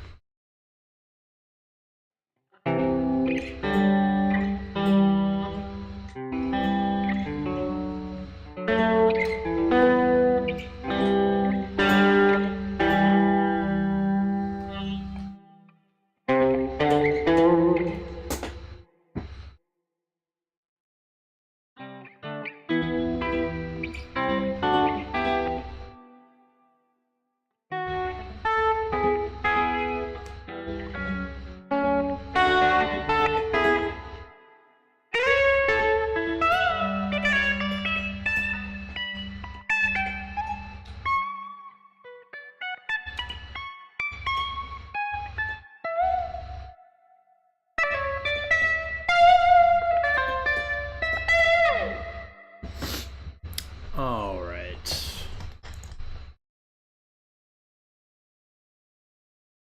Okay. So, probably I'd have to edit it definitely to do these kinds of if I want to present something. I don't know if it's helpful. It's kind of, at least for me, it's interesting figuring out songs on the spot and trying to get better at analyzing it. Because I think, you know, if you connect with music, because I teach all kinds of people. Like, I teach some older gents as well, and like, they don't want to know the theory. They just want to be able to play by ear. But you gotta train your ear. Like, being able to explain it, you know, having some other kind of language. Yeah, just take a nap. I do, yeah. I just want to auto teach, you know. It's like I want to kind of be able to do some kind of lecture style thing where I'm just kind of ranting, talking about stuff, but in a better little format, you know. I mean, maybe if I did like a 30-40 minute lecture on, like, okay, King Crimson's discography, some highlights, what I love, maybe some things that, you know, and then like Emerson, like, and Palmer, and then Captain Beyond, and then maybe even game music like Theme of Laura, or, you know, what, or some tunes from East, and try to get into the nitty gritty of like what's going on. Because, you know, composers sometimes make decisions where it's like, I'm gonna pick this scale, but a lot of times it's just kind of like, okay, well, I want to make something that evokes a feeling. And when you communicate with people, you're trying to connect in some way. You're trying to, you know, have a kind of a back and forth. In music, there is like a back and forth. In a band setting, it's different with composers, especially video game composers, because the back and forth, there's a big payoff after the game releases, and something about the music. Like I hear Theme of Laura, I hear Valestein Castle, I hear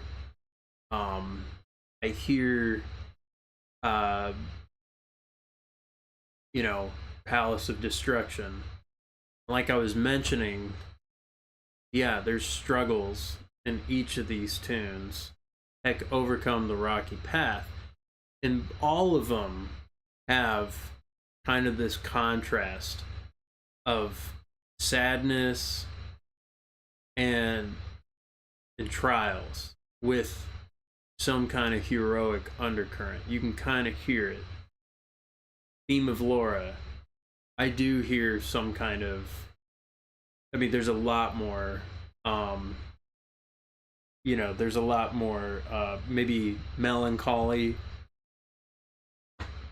you know, being given off with Theme of Laura. I mean, maybe even, heck, the picture of Laura lying down on the ground, you know, in this dark room with, like, you know, the Heaven's Night neon sign going behind her, like, and it has like a little cutesy heart and it's in cursive, but like she's lying on the ground. Something's weird about that imagery where it's like, okay, it's a little off, and like you hear these chords where it's like, and it's like, whoa, that's a powerful chord. The minor 9 chord, that, you know, that it could be a spy chord,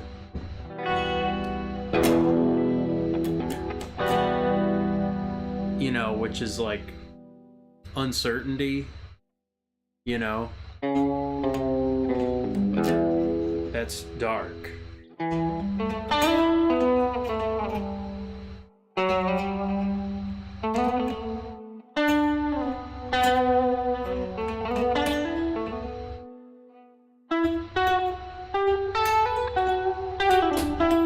And a very similar game, like I would say sonically and melodically, I think some of the Crisis Cores, I think some of the Crisis Core tunes have this kind of like melancholy thing going on with it. Like the acoustic tunes especially, like you almost could put Theme of Laura in Crisis Core for kind of like if you wanted to explain Zack and Eris's, you know, they're not able to really connect. Never gonna, you know, it's gonna be taken away from them, that kind of thing. Like you could place it in that context and it makes sense. And I think about it sometimes, like, because you know, you could call something Peter Fripp said on Daryl's House, that channel was what, and it was kind of like a simple question, like what was like, you know, you were listening in the house, what was like the first things, and he was talking about Elvis's guitar player and like, you know, Scotty Moore and like some other things. He was listening to jazz and different jazz things and, you know, these other tunes that like really impacted him. And he was like, you know, I just kind of looked at it, it's all just sort of music. It's not like, oh, this is this genre and this is another genre. It spoke to me like music. And, you know, definitely doing like the director, you know, feature thing. And like even before that, I mean, I do have like I say getting out of like the music theater stuff, like especially since I've like started teaching, I've been a lot happier teaching. and directing. I think that's more of my purpose of what I should do. And I like performing a lot, and I still want to perform. But like something more in line is maybe instructing and directing. Like I think there's a more fulfillment there, and playing all kinds of music, especially music that I enjoy teaching and enjoy playing.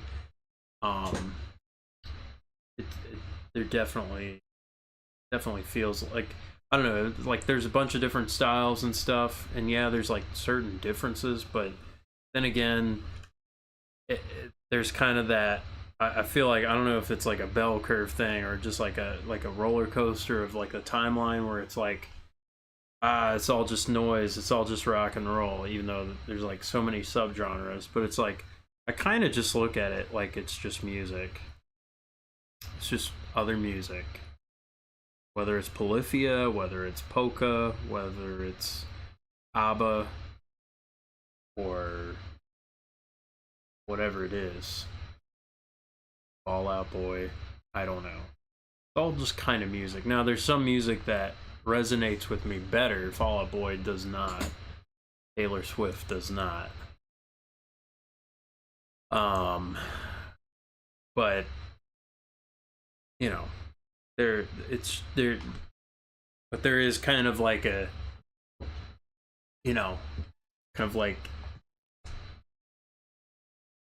I mean, then yeah, I mean, like, I'm not, it's like I don't just like enjoy all music. Unsub, yeah. Oh man, it's like, I don't say this often, it's like the devil's music. It's like the devil's music, I'm telling you. Taylor Swift, it's like the devil's music. I don't know, like, there was I was subbing, there's an 8-year-old girl that was like learning Taylor Swift songs. She might have been 7 or 8. And it's just like, some of the lyrics, I just don't want to, I want to teach her that. I don't want to teach her that. Maybe I'm old fashioned. I just don't feel like a man should be teaching that. I don't know. Is that wrong? Is that wrong to say? That I may feel that I'm not properly serving as a music teacher.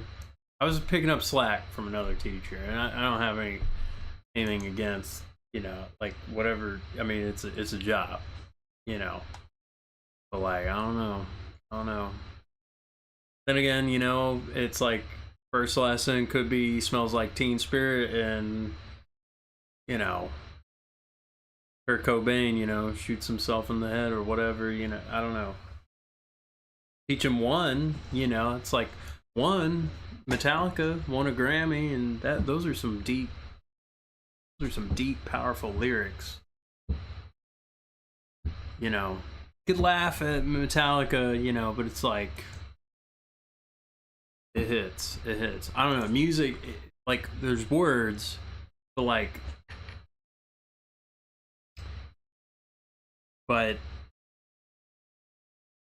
there's sounds. We're making sounds with instruments. And it's universal. We're communicating through Sonics and Sonic the Hedgehog and Sonic, the drive-through restaurant. So all of those, and also not. So.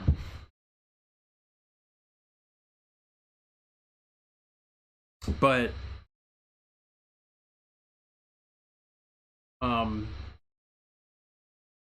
so I mean, like, when we learn English or whatever language, we hear sounds, we try to pick up the meaning of those sounds. In music, you're hearing sounds and you're trying to produce those sounds just with maybe your hands or feet or whatever. But like, oftentimes I'm teaching people and I can't really get the point across of like, you gotta use your entire body to like connect with with music.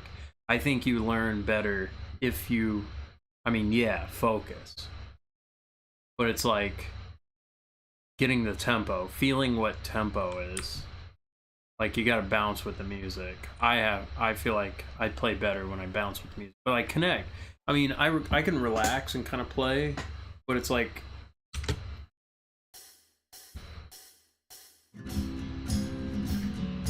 One, two, three, four. 1, 2, 3, 4.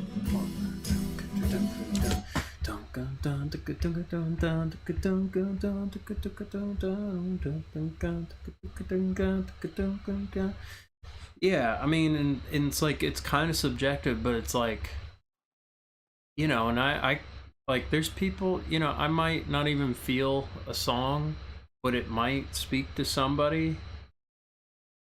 Then again, it's like there's people who don't play with passion, they don't try to play with passion.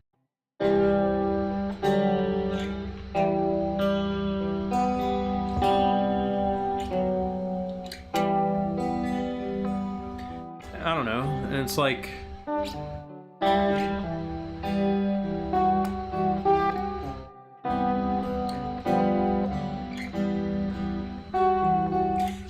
even if you kind of mess up too, like that's the thing. People are so afraid of messing up. And like I've hit every wrong note. I've hit all of the wrong notes in way worse and more embarrassing situations. I've broken strings and it sucks. And it's like, and it's so embarrassing when you just stop and quit. You know.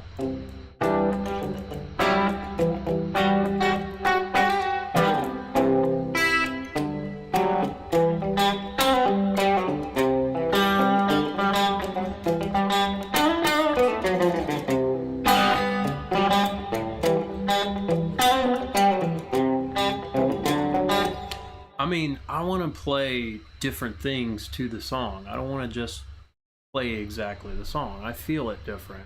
I want to add my own thing to it, you know? And like, that's what I'm trying to teach. That's what I'm trying to communicate. I want people to take risks, to try. You know, I think people think I'm kidding when I tell them to play wrong notes. Or like, don't be afraid of that. Like, I mean, and it makes sense to some people.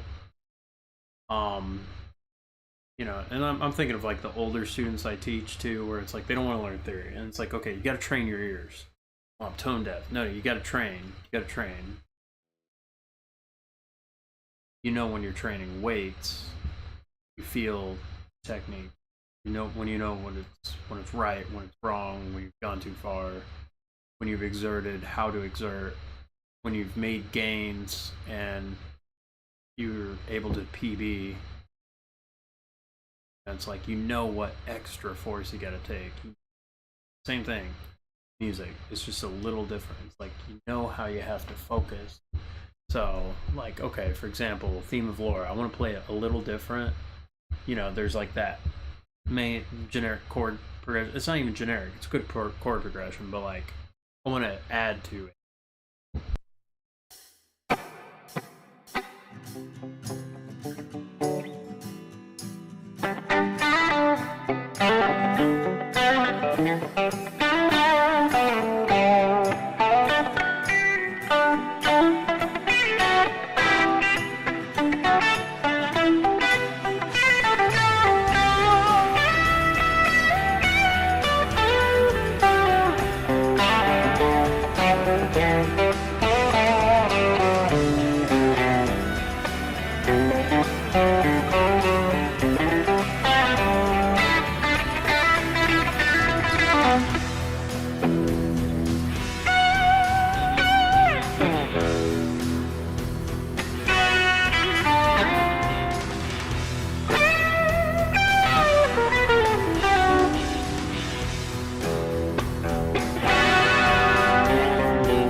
So okay, like that was kind of an example where it's like, okay, and I don't know this song super well, but like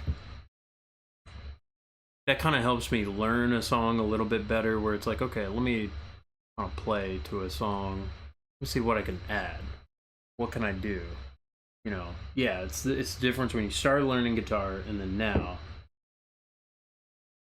learning the notes. Once you know the notes, you can put emotions into it, and it's like there's different ways of putting emotion into notes. You know, it's kind of like, okay, how do you approach a note? You know, you were grooving, he was grooving. What's going on? Whoa, omelets.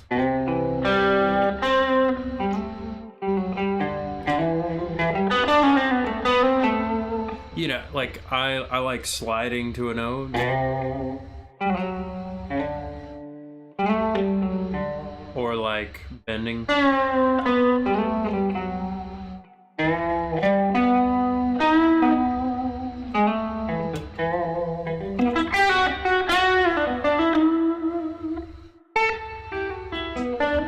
What's your I don't know, you got like a favorite game? Oh yeah, Dynamics.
Let's pick another tune.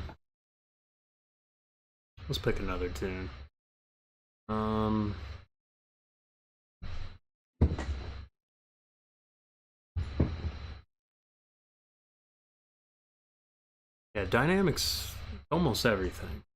Almost everything.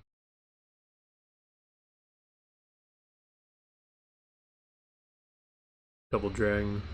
I don't know if I can do that. Let's see.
Hometown from Terranigma.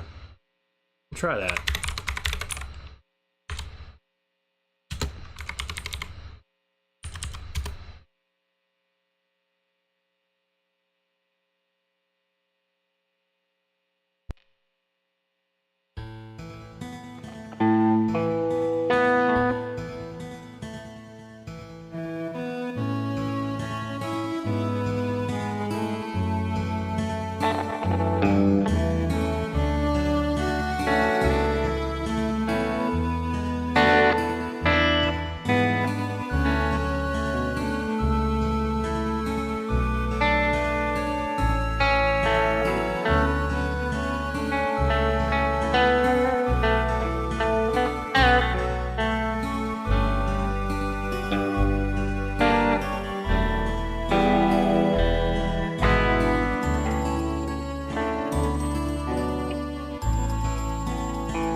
I started a playthrough and then stopped.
Yeah, that's a nice one.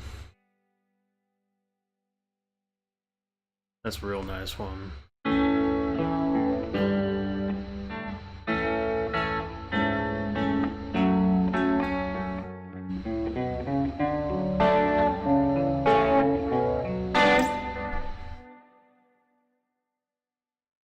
Makes me think of Lufia. This one's a quintet, so wouldn't this be a Yuzo Koshiro, maybe?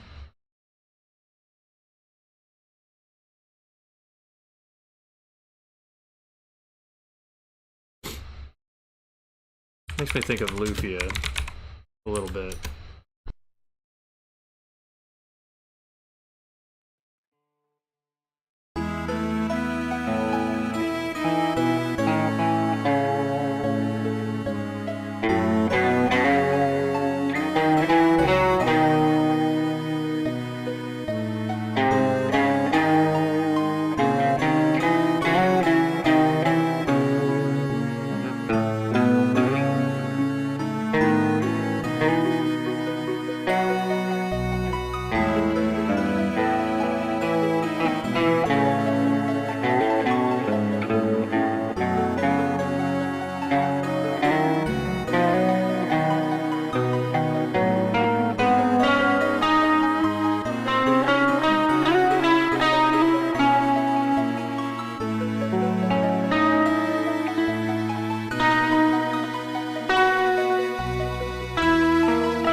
That was a nice one too. Miyoko Takaoka, Masanori Hikichi. So.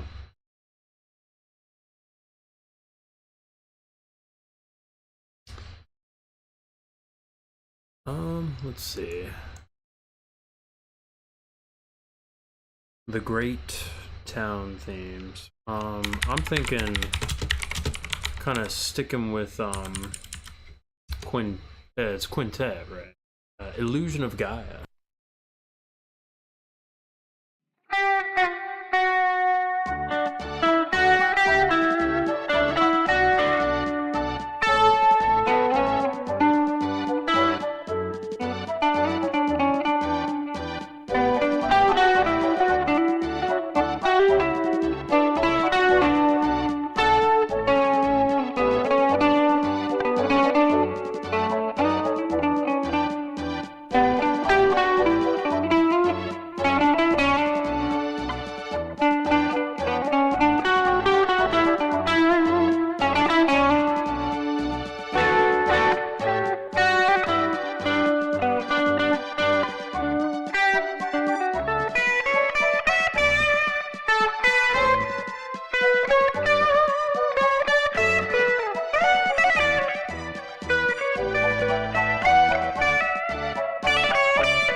I kind of forgot this one. Yeah, I think I got recommended. The piano performance.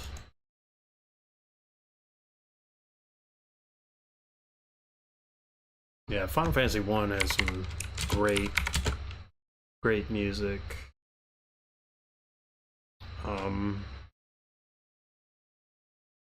Love the overworld.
Is there an FF OST that doesn't have great music?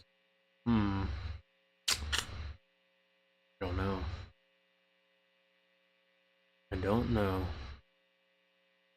There's certain songs I don't like. I don't like when they just use straight up just normal pop music.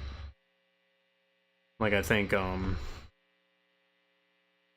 Fantasy 15 started with something, and then like Rangers of Paradise started with, was it like My Way or something? I don't even remember.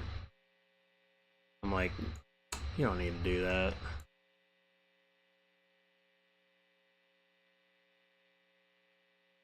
Like, alright.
There's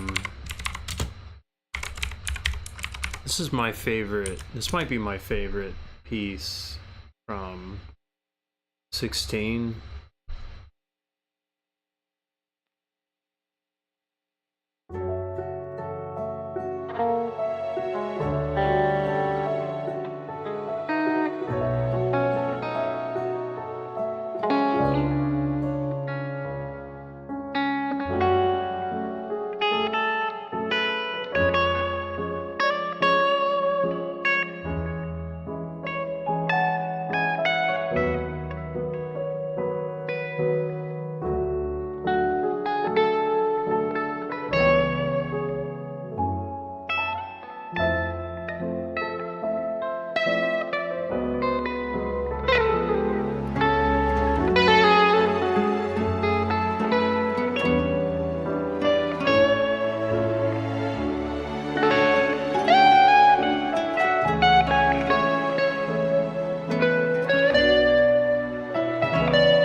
I've set that one to the hideaway in Final Fantasy 16. I've like almost never changed it. I love that piece. That's such a gorgeous piece. I don't actually know it. I don't know how to play it. I should learn how to play it. I love Final Fantasy 16 soundtrack a lot.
Wood.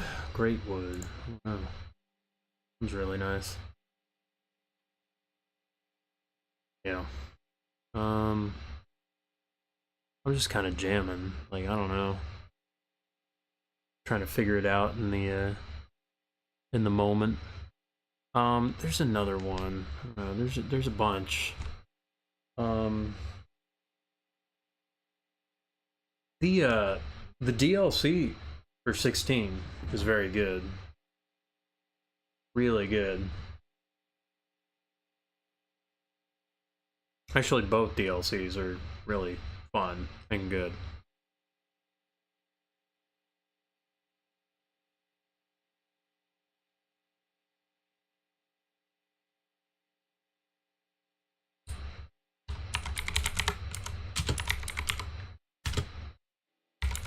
I wanna play a Crisis Core one. I wanna get that on my palette. What's the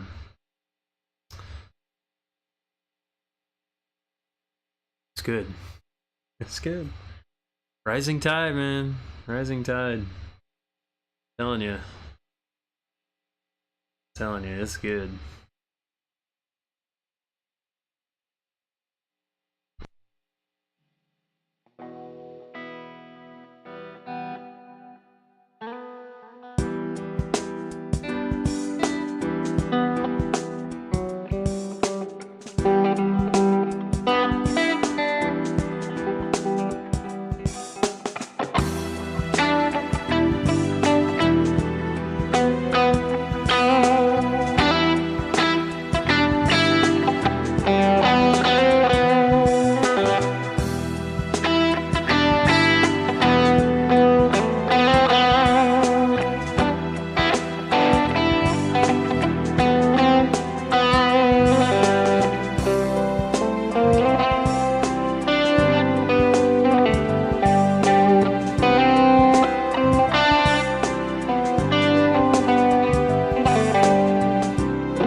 Alright.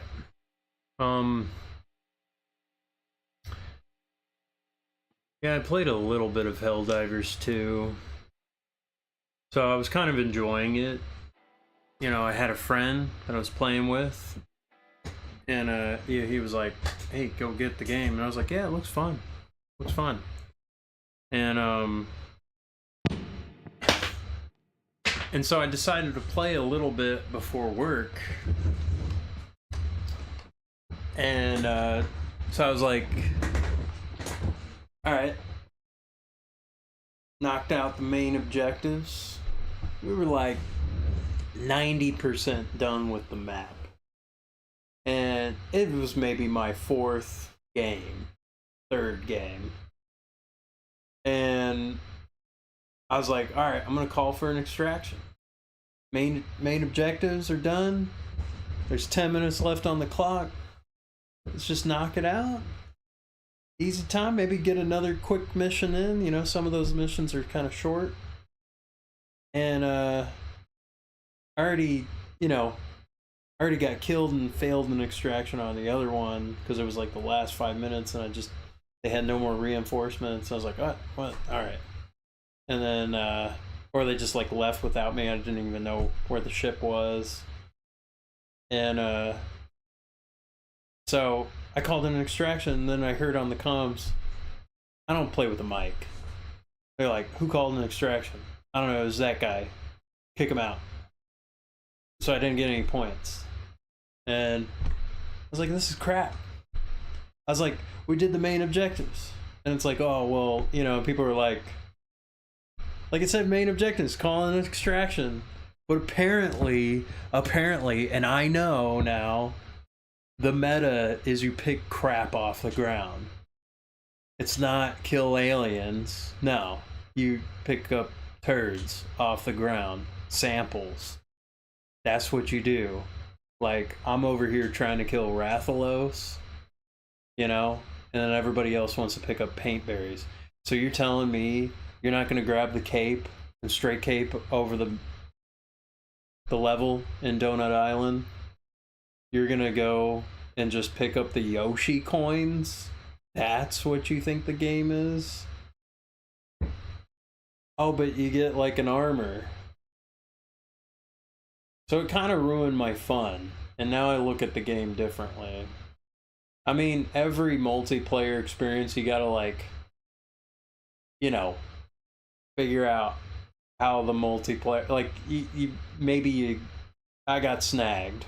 I got snagged by the multiplayer experience, and I didn't like it, and I think it's lame. Extreme and higher, no one's picking up. What?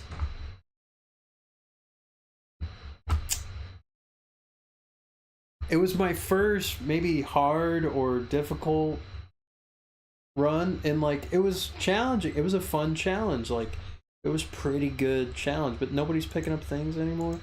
That's lame. What? That's so annoying. That's so annoying.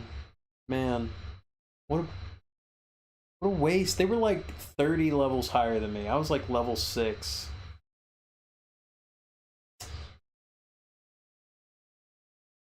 They're like, nah, the meta. Nah, see, you gotta like. Also, I didn't realize. Okay, so you have to block out 45 minutes for a game.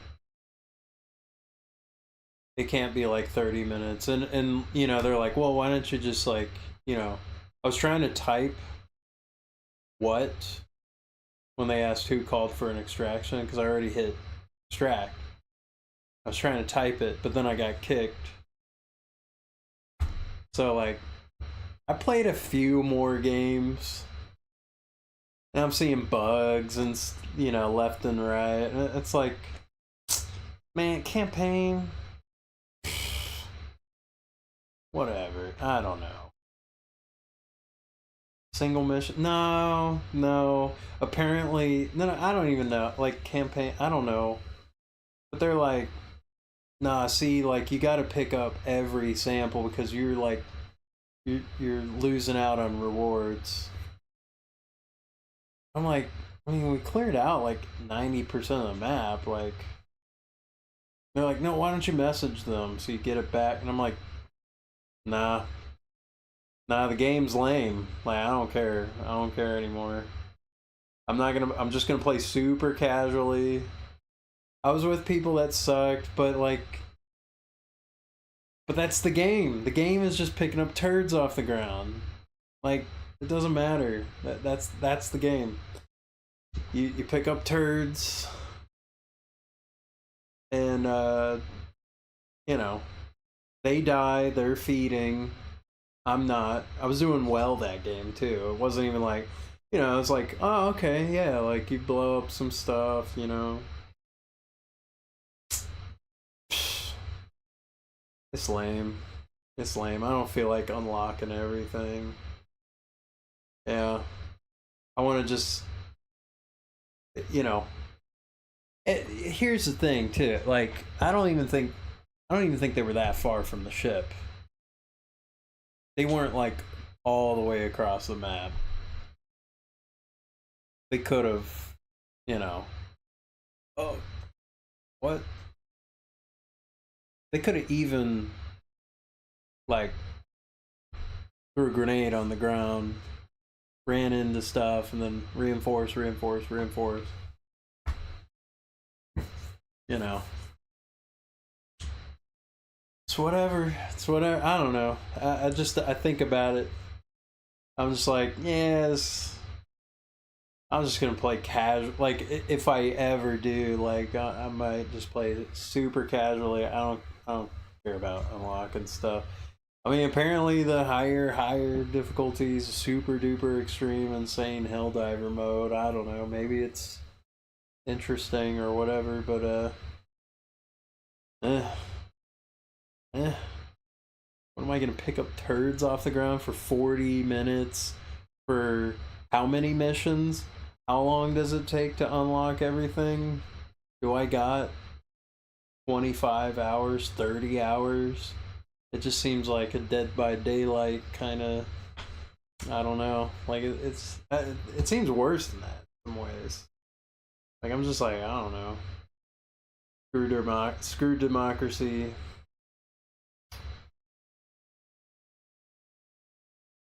I don't know. I don't know. They kicked me out. I got screwed from the rewards. They reaped all my hard work. They reaped all my hard work. So I was like, all right, you know what? Never mind. I did get a game where everyone died and I was the only one that extracted. That was like a few days later. But it didn't feel like got it back, you know? Like I didn't feel like I got him back, you know? It doesn't feel satisfied. I don't think I'll ever feel satisfied about this. Like it's like it screwed me up. Screwed me up. Hey man, like they're like, come on, get the current game. It's the current game. I was in. I was in. You had me. You had me with the game. Like, hey, you know, it's kind of it's the current game. People are mad, no reason. Like, it just seems kind of fun. Starship Troopers, kill some robots, kill some bugs. Yeah, sure. Super Earth, whatever. You know, seems kind of silly. Yeah, maybe it's cool. Oh, you guys just pick up turds for 40 hours and then nobody picks up anything?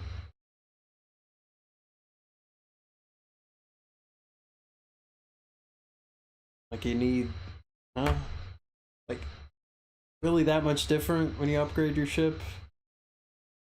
Oh, well, I don't know. Can you use the basic stuff? Does anybody just like go in basic, no boosters? Nothing? I still don't even have a booster. Got screwed up.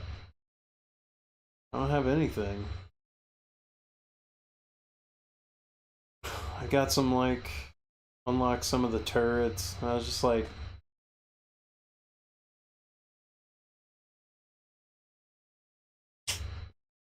I don't know. No, I mean like on the highest difficulties, people, you know, go in like I mean I was playing with like level 50s. I was playing with like level 50, level 40. I was level 6. And they kicked me. So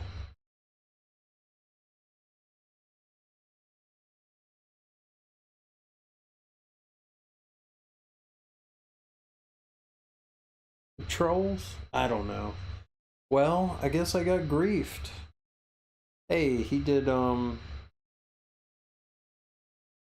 don't even know what challenge. So I know there's like easy and then it was like difficult or something. And then I think I unlocked 5. Was it hard or something? I don't know. I don't care anymore. I don't care. Like I see tanks, I see stuff, I see like the challenging is 4. I mean, I don't get much satisfaction. Like 4 is okay, but it's like well, you know, and there's like some tanks and there's some chaos moments, chaotic moments. It's like all right,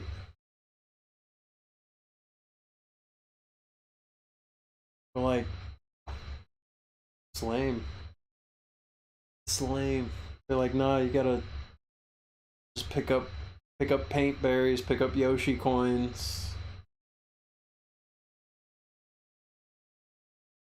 They're like, hey,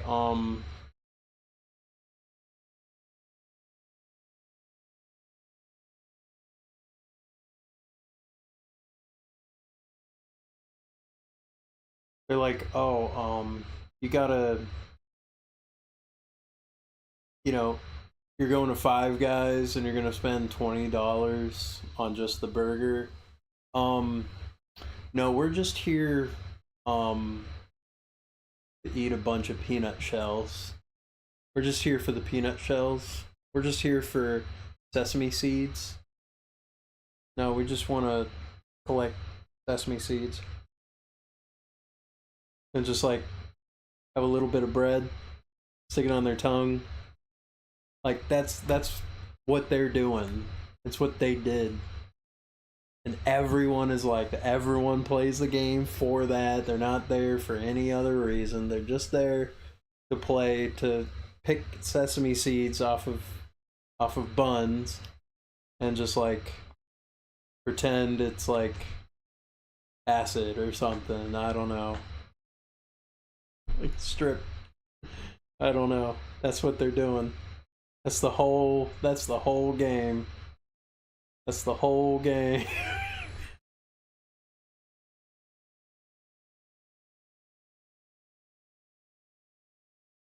There's a mech. The Gundam. There's Gundam.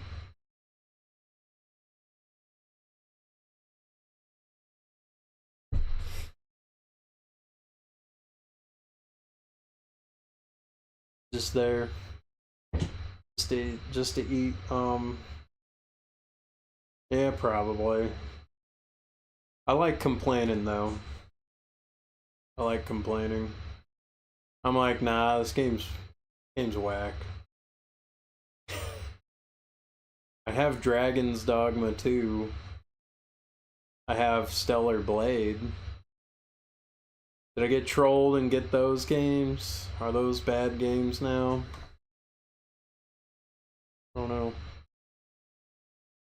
I've been playing Neon White. It's super cringy, but like, yeah.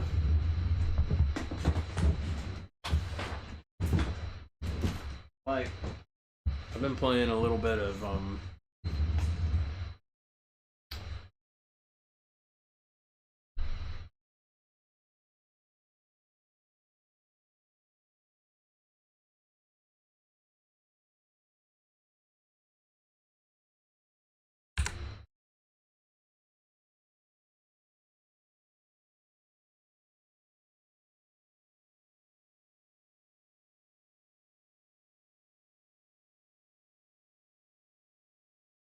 hang on.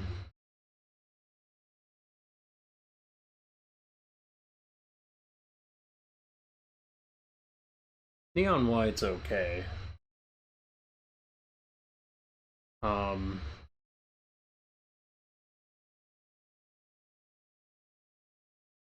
It's a speed running obstacle course first person shooter game.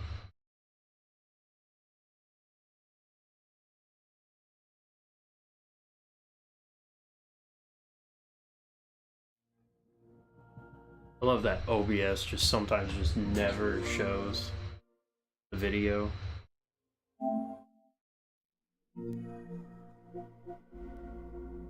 Neon White, it's this one.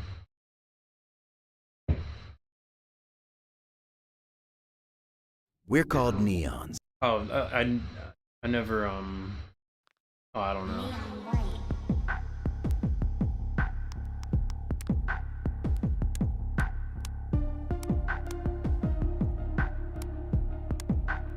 The voice doesn't matter. The music's decent.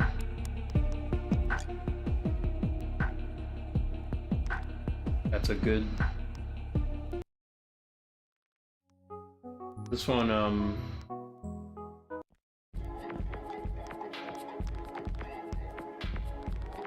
like you're supposed to get faster, and you lower your rank so you unlock more levels.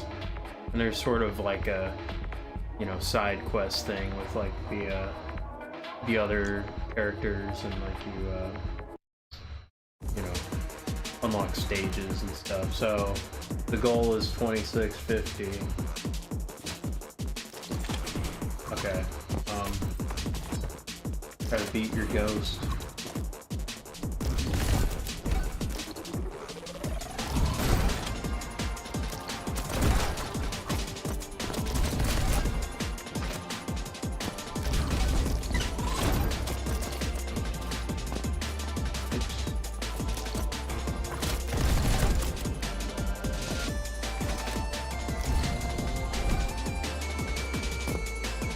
Oh, never mind.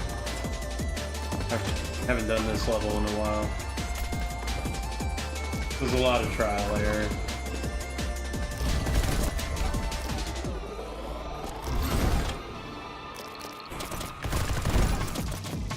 Whoops.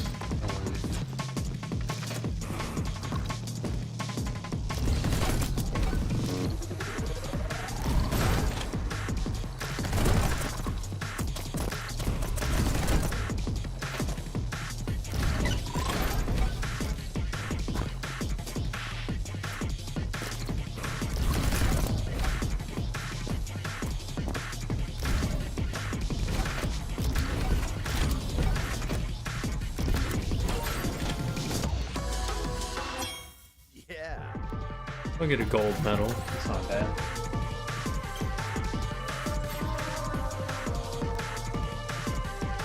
The music's decent. Like, it's like.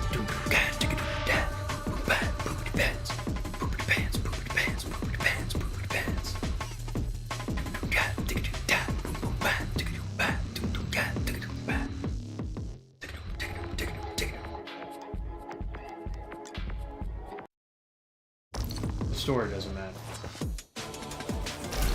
Oh, whoops. Ah, crap. A lot of it is like...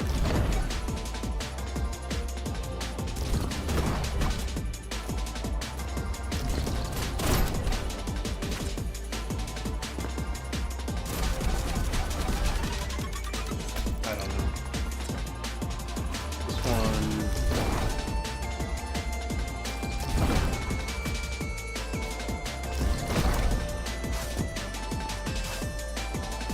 Whoops. Whoops. You gotta kill the demons and get to the goal. It's Super Monkey Ball. That's all it is.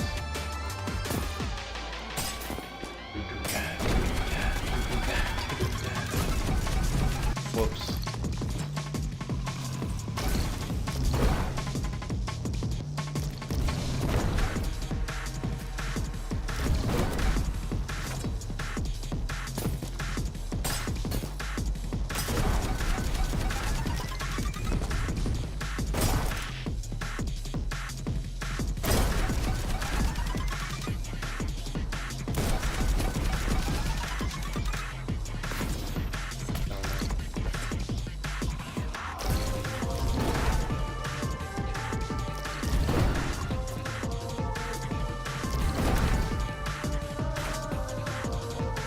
Whoops. There's definitely some way to clear this level properly, and I don't know. I don't know. This is not, it's not even like a level I particularly care for. Like, I might have completed it once and just moved on. Okay. Let's try Trigger.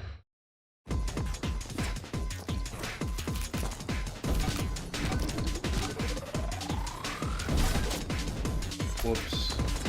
Screwed that up.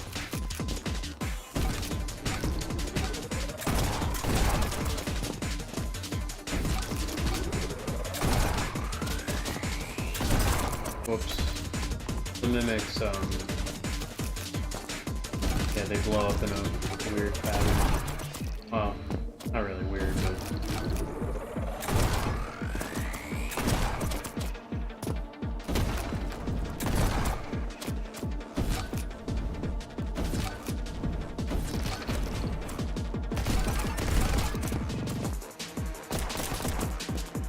I'm already behind.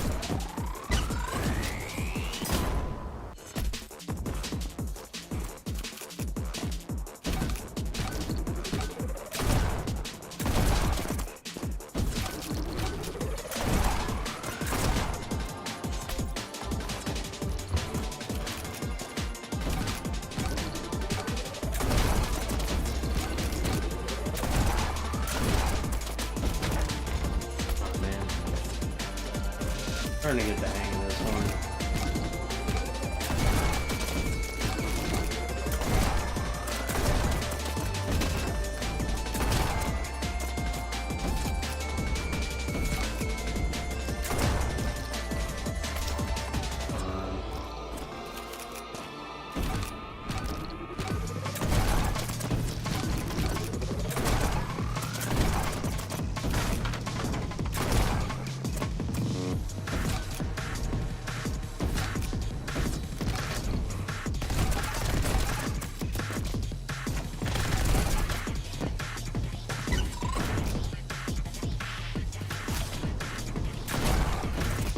No, I screwed up. I gotta start better than the ghost. Previous time. feels like those old, like, bunny hop, you know, skiing kind of first-person shooter levels. Like some game.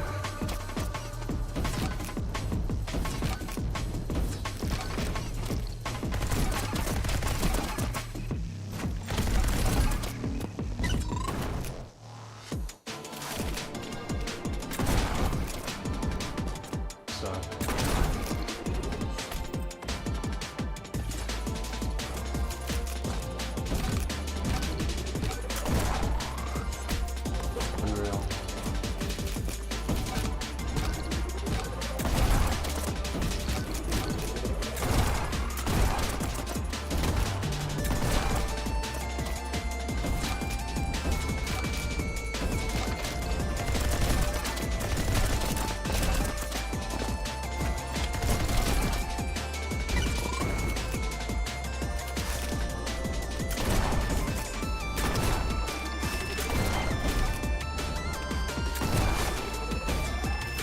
Oh my goodness, I screwed up. Right at the end, too.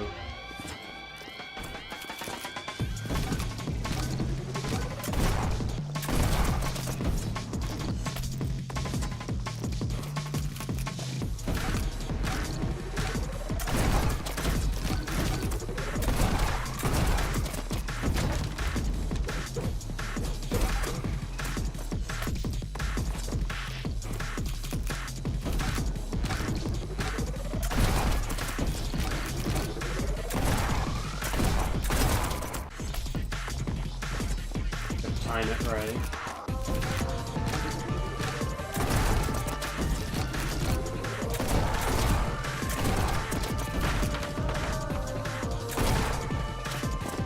Ah, crap.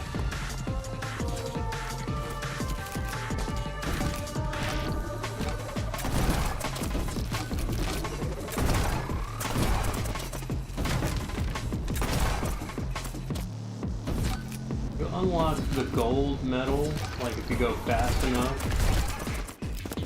there's an alternate route that gets showed to you. You gotta see.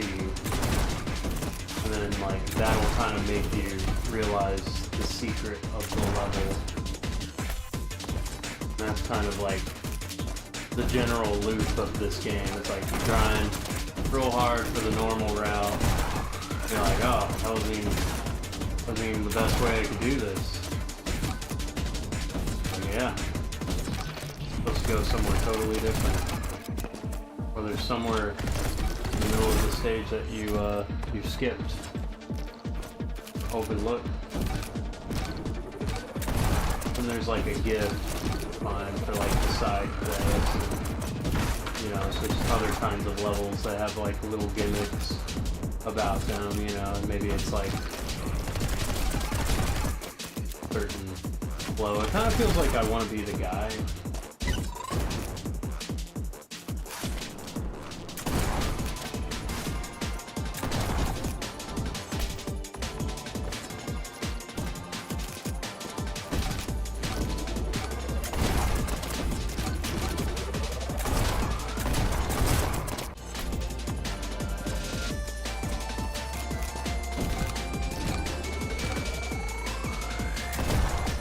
Whoops.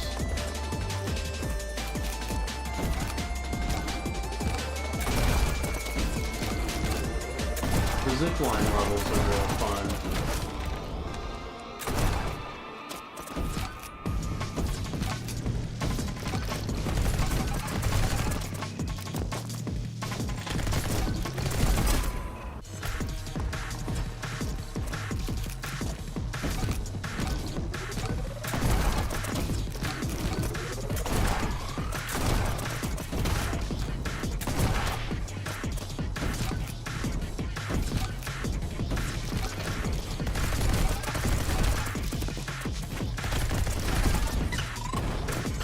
It's way too far.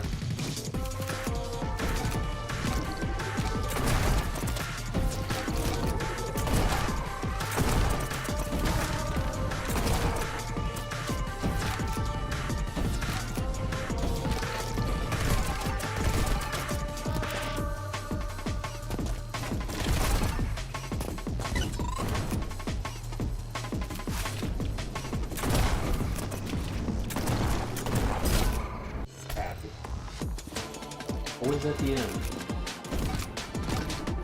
But the fireball, it's a dash move, and it's also a shot.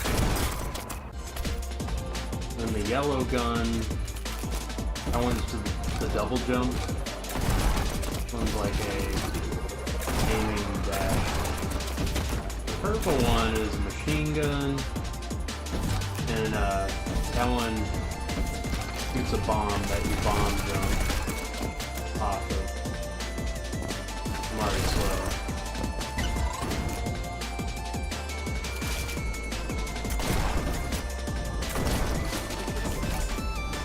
Oh my goodness.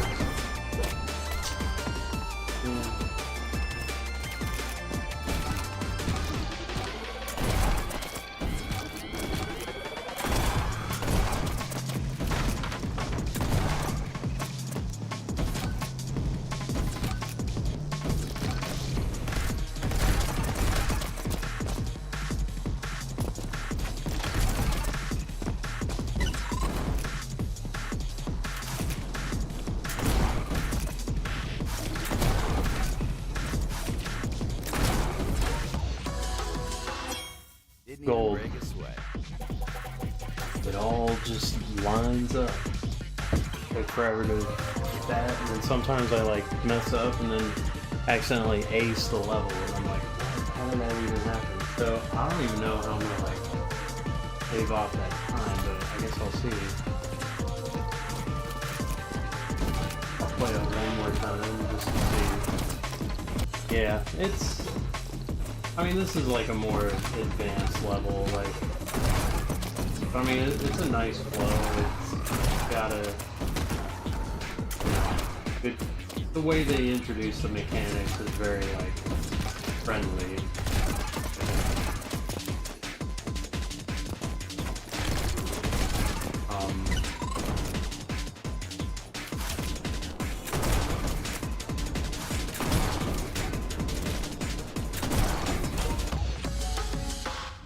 Oh,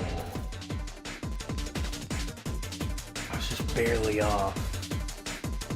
Now I know I can do it.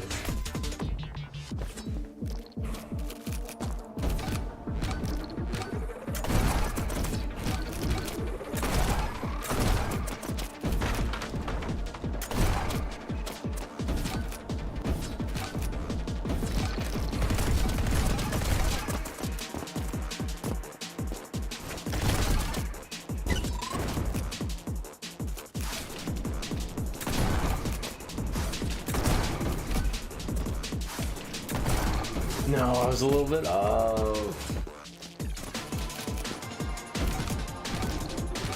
Whoops.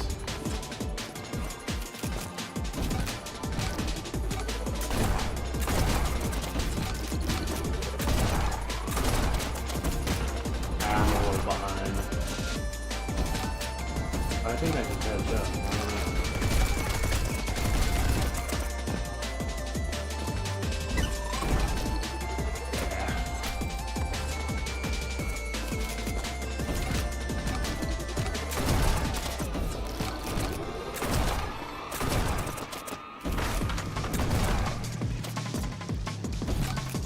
There's like an aiming assist that is kind of built into the game, so like you don't really have to like aim so well.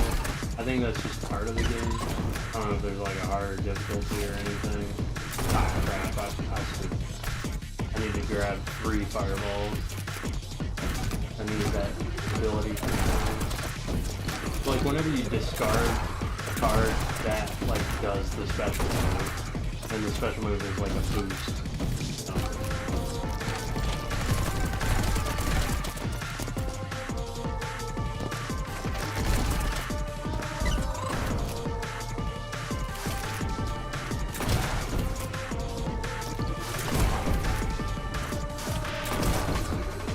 I was a bit behind.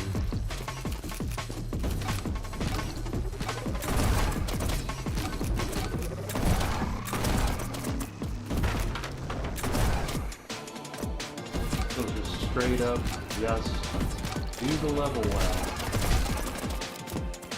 Okay, that was a good jump. Good. Okay. goodness, I always under jump with this kind of setup where it's like the flowing river. And platform, like, screw it up.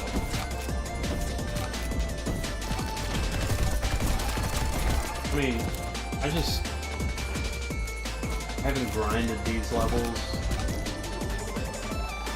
Whoops. Until now. I mean, like, I just got, you know, you don't really have to do this level if you don't want to. You might be better at, like, a different one.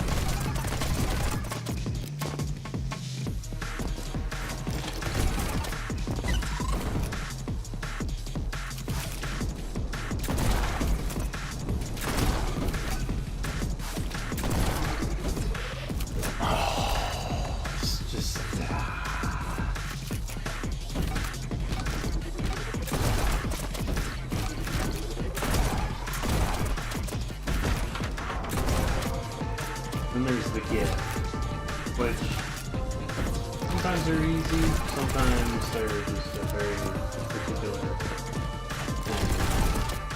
combination of moves that you gotta do.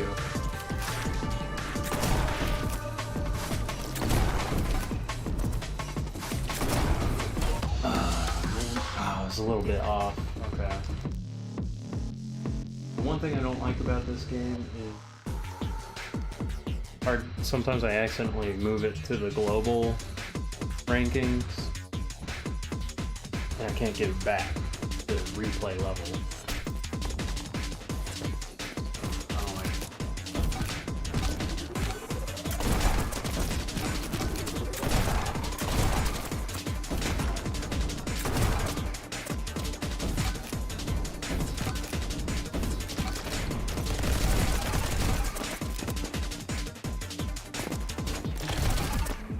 Out, like, jumping is kind of slow.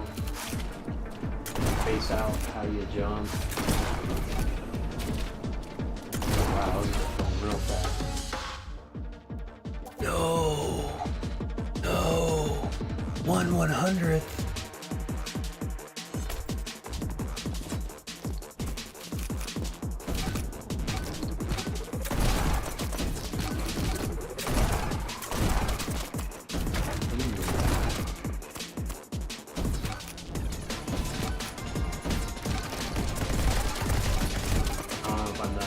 Yeah, it's cool.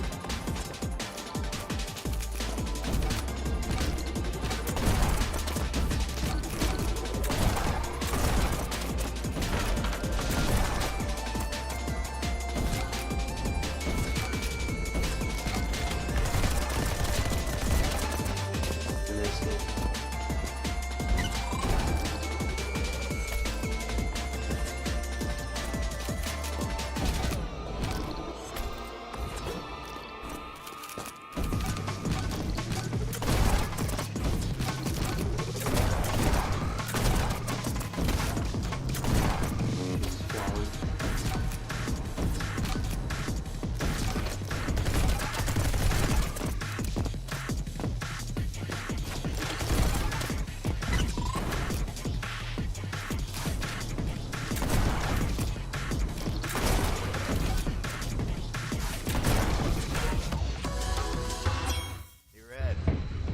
There we go. Is that a clutch?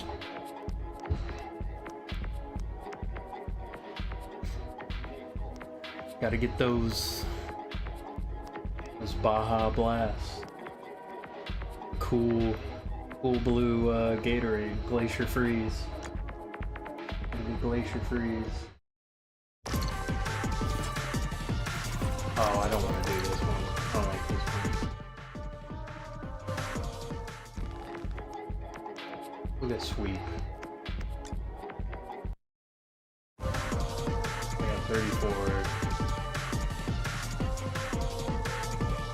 You get 32. So let's see how this goes. Oh wait, can't stop. You have to shoot the mimic.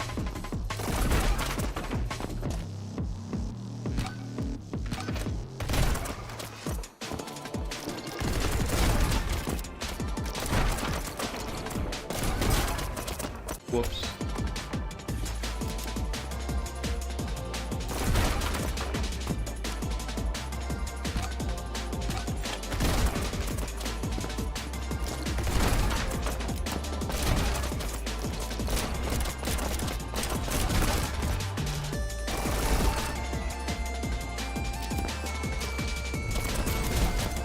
Godspeed is back.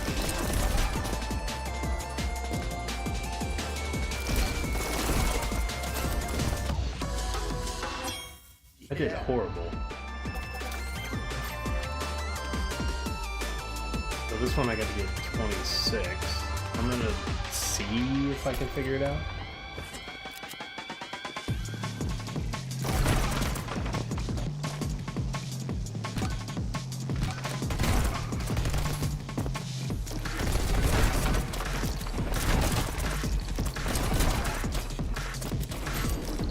Nope. Screwed that up. You learn all the rules at some point. Well, as you play. And these are obviously balloons.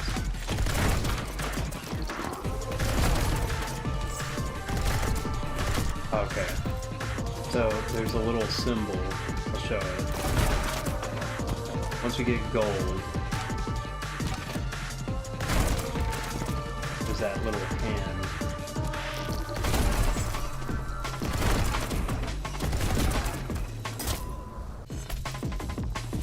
And that tells you kind of the, this is the real way.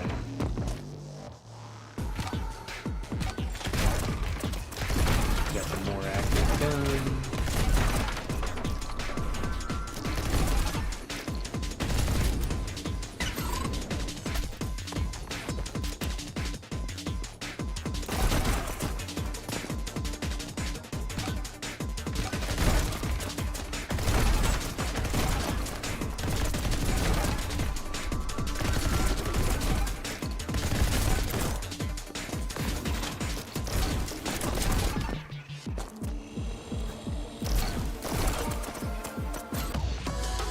There we go.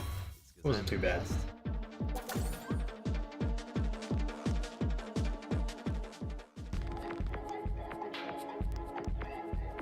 Now I'm missing a bunch of gifts.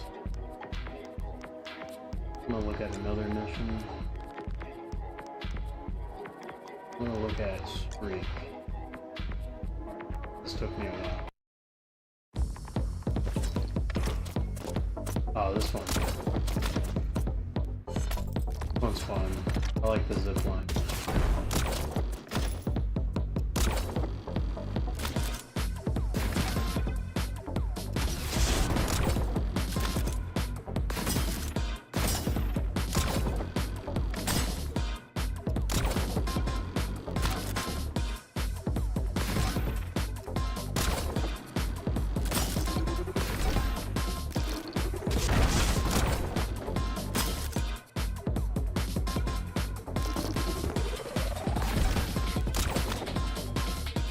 Whoops.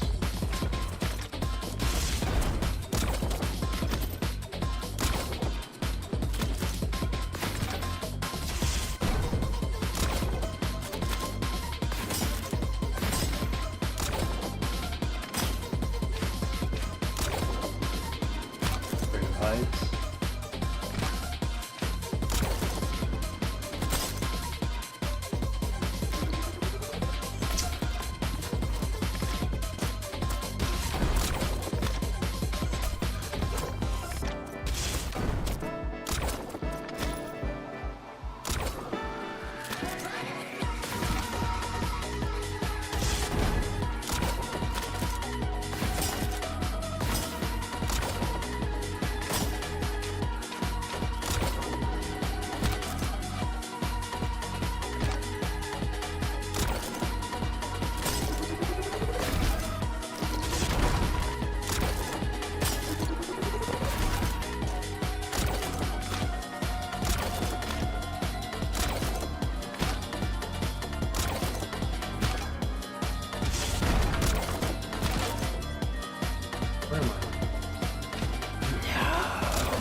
seconds off.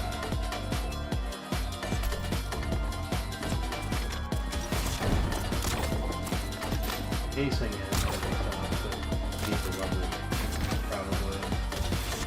Sometimes you figure it out. Like, totally accidental.